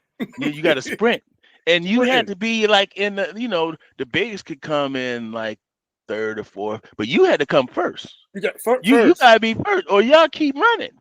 So you know what I mean? That's how Remy did it. Remy was old school, where like he I don't know where Rick Majerus little mentor, but he fight you.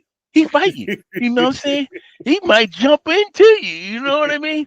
That stuff is not, we kept it in the locker room, but it certainly built this toughness that you had to take with you, And I remember Remy jumping on a dude, and the dude must have scored 12 points right after. He snatched it out again. I said, oh, he should have do that every game, man. Yeah. Oh, he made Tony. I just thought Tony he turned into an animal after Coach. Yeah, man. Wow. Yeah. So how did your stint go there? Like So went to Oxnard College, had a good first year, right? So season's over. We're playing pickup in Ventura. We're going. All the guys would come up there, Said Sabalas would come through there. It was a nice run. Yeah, it was a good run. Some guys from Pepperdine come up there. Coach Matthews was up there, opened up the gym for prospect new one, and I tore my ACL. I tore my ACL and went up, made a move, and I felt it, but I just thought, sprain or something. So this is probably about 92 in about April. So I didn't get anything done. It was swelled up a little bit. I was still trying to rehab it, and then I came home in May. I came back to Waterbury, and then went to the doctor. Went to go see Dr. Beaumont. Dr. Beaumont was the doctor for the Jets at that time, and I was doing rehab, up until the time I came back. So, and maybe it was like end of July or maybe the end of June. Got surgery. Got the surgery, diagnosed ACL, got the surgery, but I still had my second year at Oxnard. So, got the surgery, went back to Oxnard in August. So I just was doing rehab in Camarillo and didn't play. There was I had my boys there that I stayed there first year. My boy Art from Chicago. He went to Crane High School, and there was a bunch of dudes from Chicago that were out there that year with us. But the coach and the system, I don't know, maybe he was just too abrasive, too much, too intense. He was a teacher there, and then some players that came in, they just the politics of it. I don't think they built on him, so they let him go, and Remy was too tough for him. He's too hard. He's like, yeah, man. So that year I didn't play, right? Didn't play, just rehab, kind of swimming and just trying to get my knee back, and stayed out there the whole year. So that was another year injured, and so after that second year, finished school. I was still going to school. That was positive. Still had all my activities that I still had made friends out there, had a job. And so that was kind of neat that I could still be out here and still participate and still have that. But then at the end of the school year, I didn't have any offers, didn't have any scholarships. But my man at University of Bridgeport, he remembered me from high school. And so got to go to Bridgeport and went down to Bridgeport, came back, got the stuff, met some good guys over there.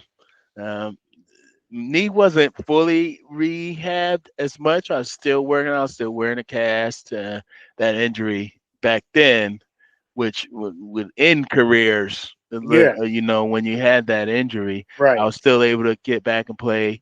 And so I went out for the team. My knee wasn't as strong. And so the coach was like, Bruce Webster was like, man, we can't really give you a scholarship, your knee. I was like, yeah, no problem, man. I understood.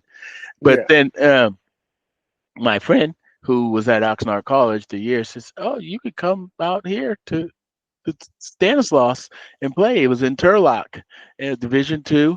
And you can come play, and we'll welcome you, no problem. I go, all right, coach, I'm going back to California. This is Northern California now. This is up by Sacramento area. Okay. It's the Valley, they call it.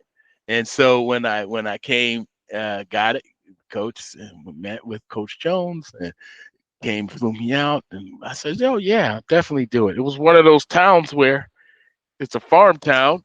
People go to sleep about 6 o'clock, so ain't nothing open. Ain't nothing open after 6 o'clock. Ain't nothing open after 6. Yeah, it's probably good because we was trying to get in a lot of trouble. So that end up leaving Bridgeport after 2 semesters, come back out to Stanislaus State, and my knee was better, but it wasn't as still better, but now it's older, right? Yeah. And sort of this basketball was kind of not a chore, so to speak, but it wasn't as a priority as before, like getting a scholarship and doing all these things, because like life started hitting. You need money, you need to eat, you know what I mean? You got assignments, and so I was thinking, probably won't make it to anywhere playing basketball. I better get myself situated on the book side.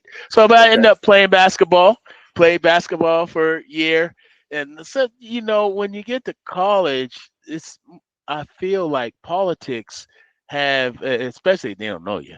Man, yeah. They didn't know who I was, man. They didn't know what I've done or anywhere I traveled from. And so I was just one of those 23, 22-year-old kids on a rehab knee, bum wheel, just going to school. So got an opportunity to play great, met some great dudes, right? We go play Humboldt. We play Chico, we play all the LA schools, and we play in San Francisco and East Bay. And so these are all areas. You're traveling to Alaska. And so it was very neat experience, very neat. The coach had some issues at the college. And the athletic director was some little bit of controversy. It was from some guys previous. And so there was some statements, and then coach sued the school, and so he was out. And really, for me, not that love was gone, but I just needed a transition, I needed to have some kind of how I'm gonna make money. So my major was criminal justice, and I finished up school. Still was playing, didn't play my second year. The coach is gone. I was pretty much done. I just needed to finish school. I was a little bit older. And I just thought, well, this is the end of the run for basketball. Let's just keep it going in terms of, first of all, one of the things for me is just being positive. And negative things happen. Is you can always be positive. Take the positive spin out of it. Take the positive out of it. The spin is that it's you go into school, you get a degree. And that was that whole kind of mission, that the reason I was even out here. I was out here for basketball, but mostly I was out here to get a degree, and that was to go to school. And so what my parents put it on for me for. So I think that at that time, when I look at that, I was like, oh, that's really why I was out here. Basketball was secondary. And so I ended up getting a degree and had a job. I had a job during worked at a little group home, and they just love to see me because I cook. I like to cook. Okay. You can cook. I cook. So they were like, "Is Malik coming in today?" Oh, he ain't coming in today. They already had the stuff already defrosted for me. They done put it out. They was ready for me. Barbecue, fry some chicken or something. You know what I mean? It was ready for me. I made some potato salad, and I wasn't doing nothing special. Just all the stuff I know how to do and do it. But they thought it was the greatest. It's like, oh, they tooted me up, man. Yeah. So I was like, those are just regular beans with some turkey, ground turkey in it, man. Right. Not special. commercial, some hot sauce, barbecue sauce, some season, some onions. Yeah. So, yeah, so did that, got the job, worked a little group home, and then moved to Stockton. And so that's like 95, right? That's Okay. 95. I was at the college, and then graduated 98, got a job in Stockton, in 99, working with kids with disabilities. So Okay. autism, seizures, that kind of thing. And Yes. they got a thing called the Regional Center out here. It's only in California, where they do all kinds of assessments and just battery tests for all kinds of different, and we give them services, right? We might find wheelchairs or homes or um, social security. We're just doing all kind of social work Wow. type of work.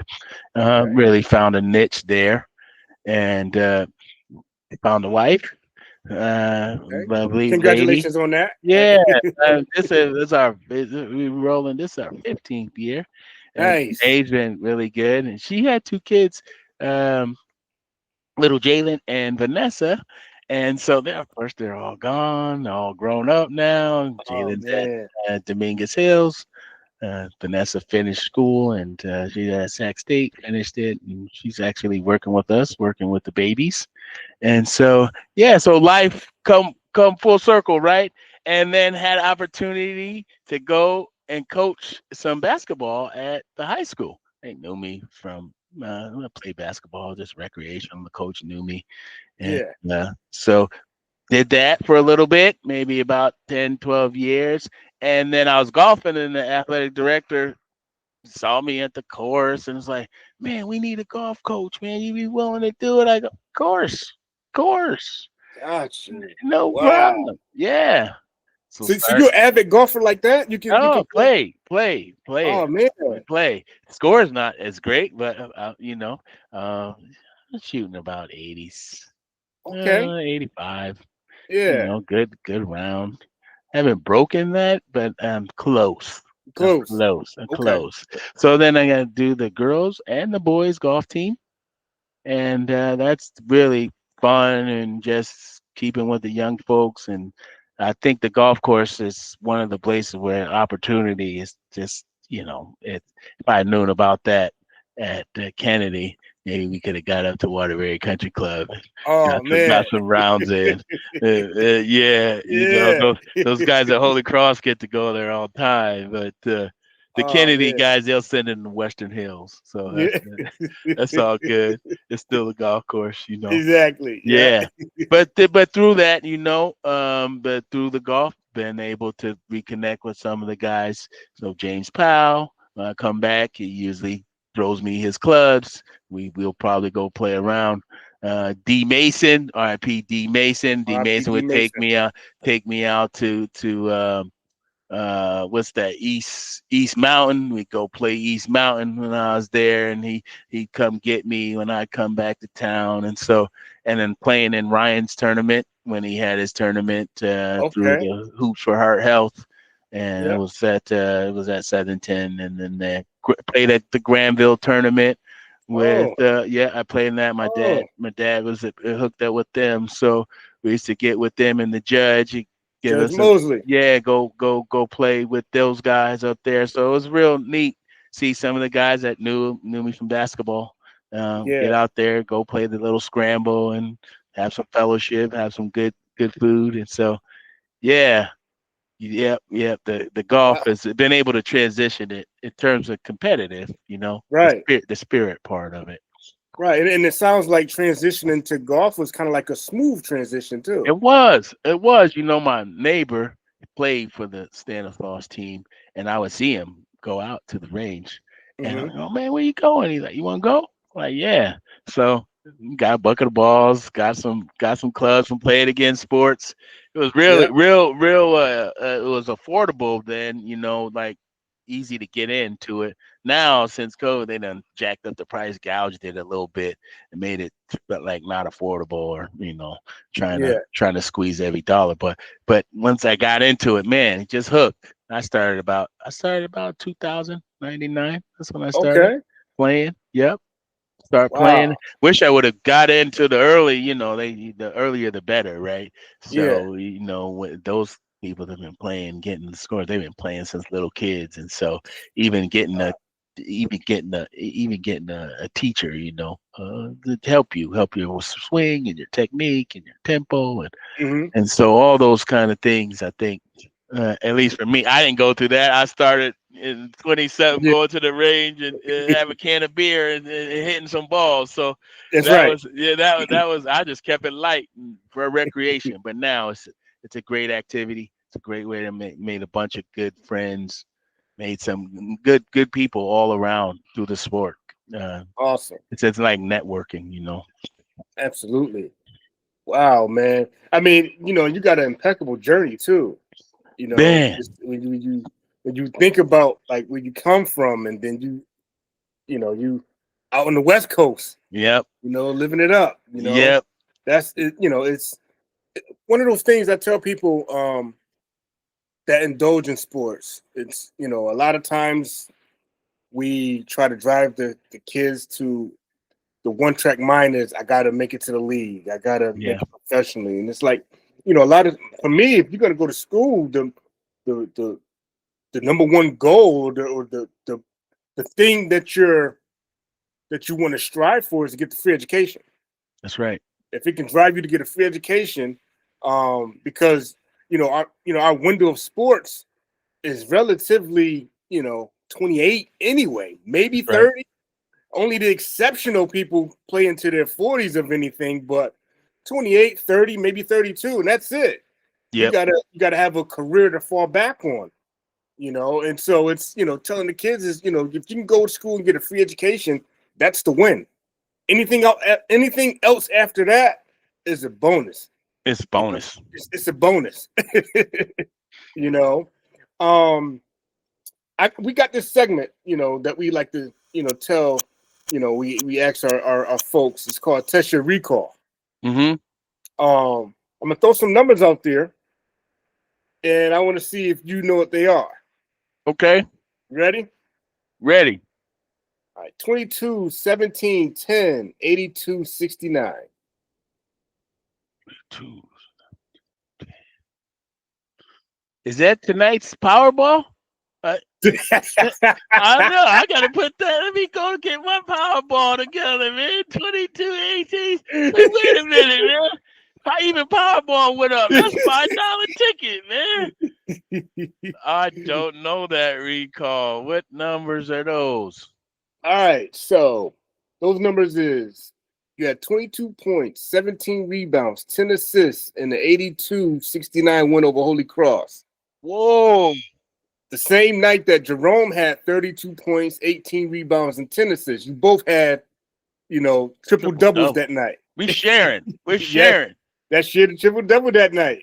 Sharing this can. We're getting the rebound too. We gotta get the ball. Get Yeah. the ball first. I got another one for you. You ready for this one? 32/28, 90, 93,89,000. Oh, that's a big game at Crosby. That's a big game at Crosby. No, and against Wilby, and they said I dunked on the whole team. I remember flying through the air that night. Okay. So Hitting the free throw after I stole it from the Jesus. so I boom. remember that. That's vivid. So you had 30 points. You scored 2 free throws with 28 seconds left, and the 93-89 win against Wilby. And you also scored your 1,000 points that game. Whoa. Whoa. Man.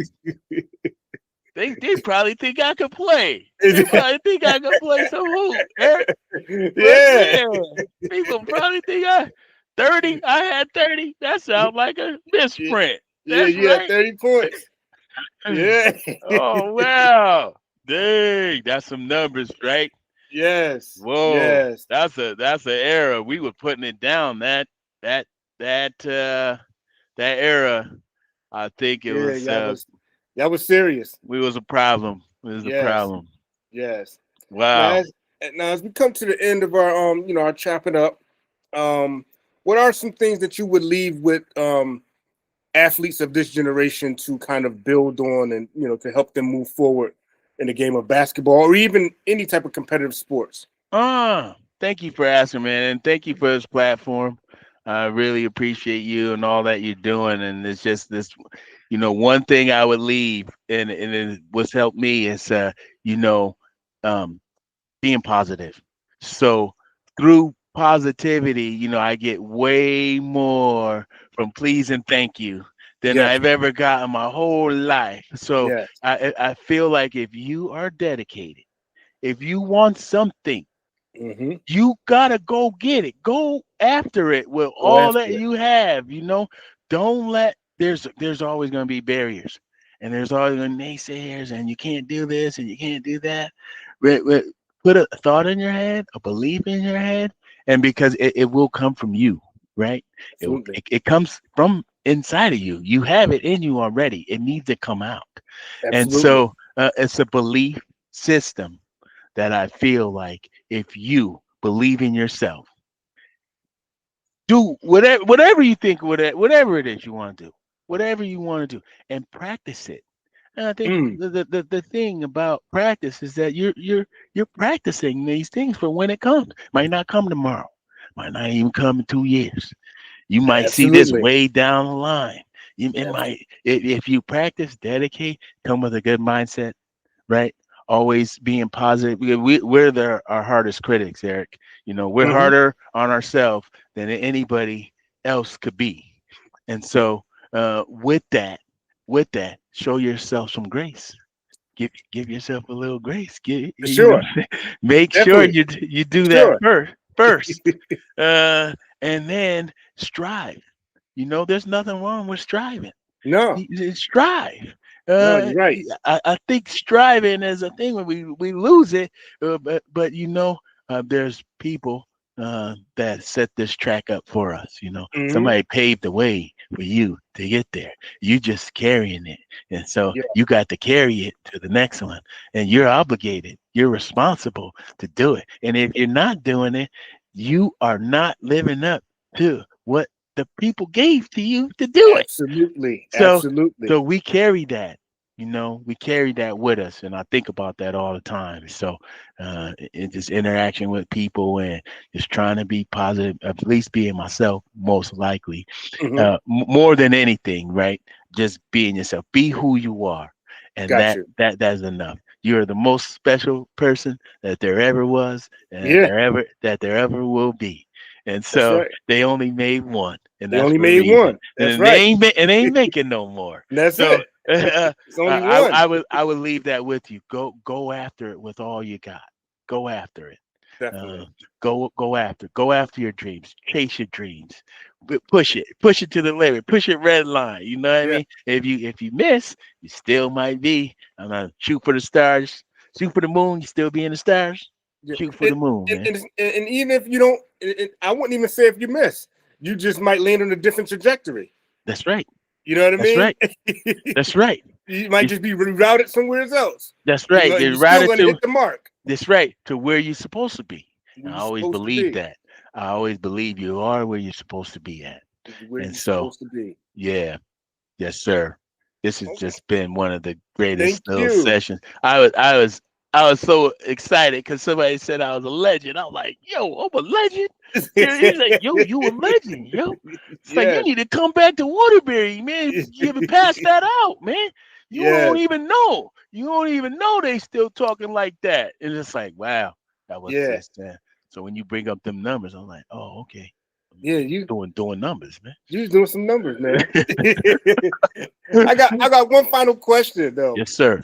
You know, in your midst of playing gauchos and playing with Wayne throughout the years and in Pearl Street, what's the one player that actually became you know had a career in the NBA that you saw early on before they became an NBA player that you was like, man, this guy He the It's the deal. He one. the real deal.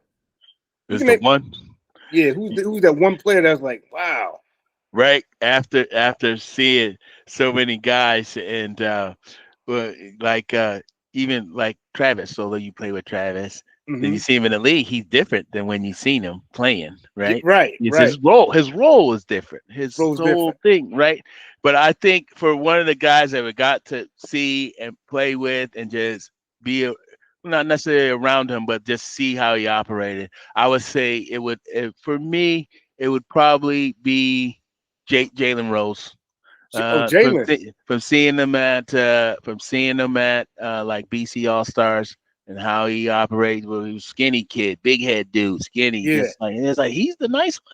But really just see what he did in the league and how he the stuff at Michigan and seeing that he is the guy, and what he's doing now certainly is part of what I just imagine after just seeing him being around. We was only there for a week, so it wasn't like it was there to see what they're doing after that, but just knowing him, being around, seeing his personality. Because we all stayed in the same dorms. Okay. We stayed in the same doors that Yeah. season. It was like them boys never would go to sleep. We was tired. I was like, man, I'm tired, man. We done played 5 games. They like they would be pulling the fire alarm, setting off. They was wild. They was some wild dudes, Chicago dudes. They like, it's the New York brothers. The New York brothers was doing all that. And we like, y'all need to go to bed. Go to bed.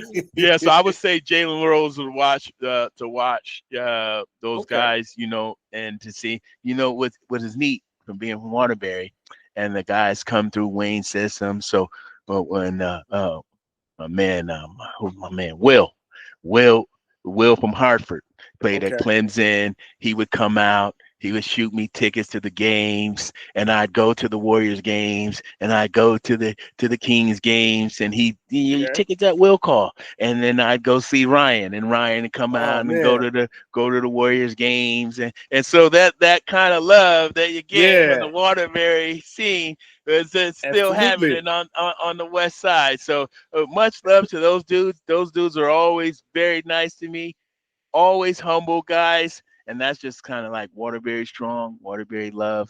For sure. So I think to see one of the guys in the league that I saw him before he got in the league as a kid, and to see him go up, it's probably. Of course, that's not to say like me and John Wallace, we were riding up to Kentucky together, and to see his So we stayed together, and so like we spent a lot of time. And these are some of the goofiest dudes, right? They're just goofy, but they're kids just like you. And so Wayne exposed us to a lot. One thing I'll tell you, one time we were in the city, and he takes me up to Princeton to the ABC camp, and he's like, we're watching them, he got me going there, watching them, and watching the guys, and this Bobby Hurley's there, and all these dudes are over there. I think Travis and Anthony were there at that camp that time, but he introduced me to the Funderburk, Lawrence Funderburk. Okay. He's a Brooklyn dude, and he real nice dude. Got tight with him, and they come to the house. But he liked us. He liked us in Connecticut. He liked our style because we go to Naugatuck and be. It wasn't the city, And so just to see these dudes, and I wonder what happened to these dudes now. Where they are now would be a good segment. But we went to a game one night and we saw Sweet Pea, and Sweet Pea got shot the next day. He was in the post, and Lloyd Daniels, for those people don't know, I call him Sweet Pea, his street name, but Lloyd Daniels. And he, later on he was able to go and play for the San Antonio Spurs. But I think about that. There's a bunch of guys that probably could have been in the league, never made it. Just because of there's a ton of those dudes when you see.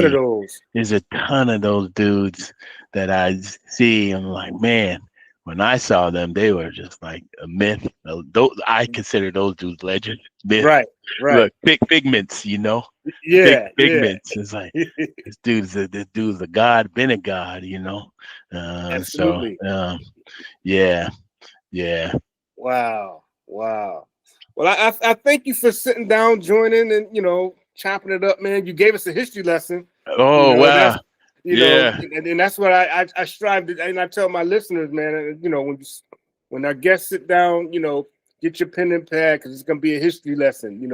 We always get those gems that we didn't know. Like, wow, Yeah. who knew? Like, Yeah. and that's what I strive for, giving our listeners something different, something that they didn't know before, and also it's, for you is, getting your story out there, letting people know, appreciate that. Malik was the man. Like, they got busy, like they Yeah. 3-time champs, and everybody was gunning for you guys, and you guys were still winning. Yep.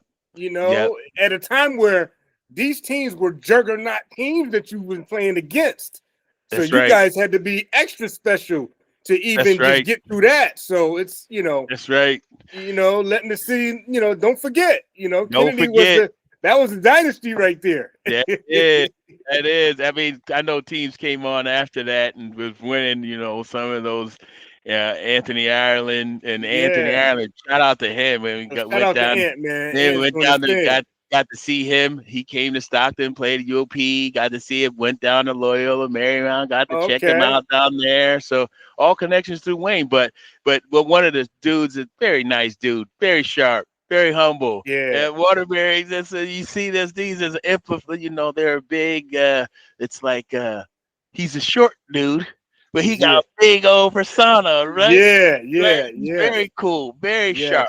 And so big up to Waterbury. Bunch of positive stuff happening there. You're one of those pillars, I think.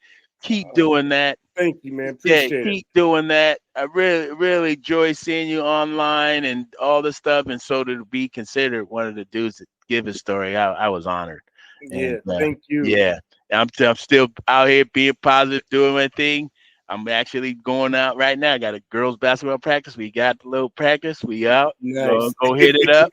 Yep. Sure, man. Get my swings going in too later. Got to get my reps gotta get my chips up. Yes, indeed, man. Well, I definitely thank you, man. And you get something in the mail from me. I appreciate you, man. I'll put it up. I'll post it too. I'll post it. Do that, what I mean? Definitely post it. All right. Sure. And all right, man. You and Kyle, keep it up. All right. Will do, man. You be good out there. Peace, sir. Peace.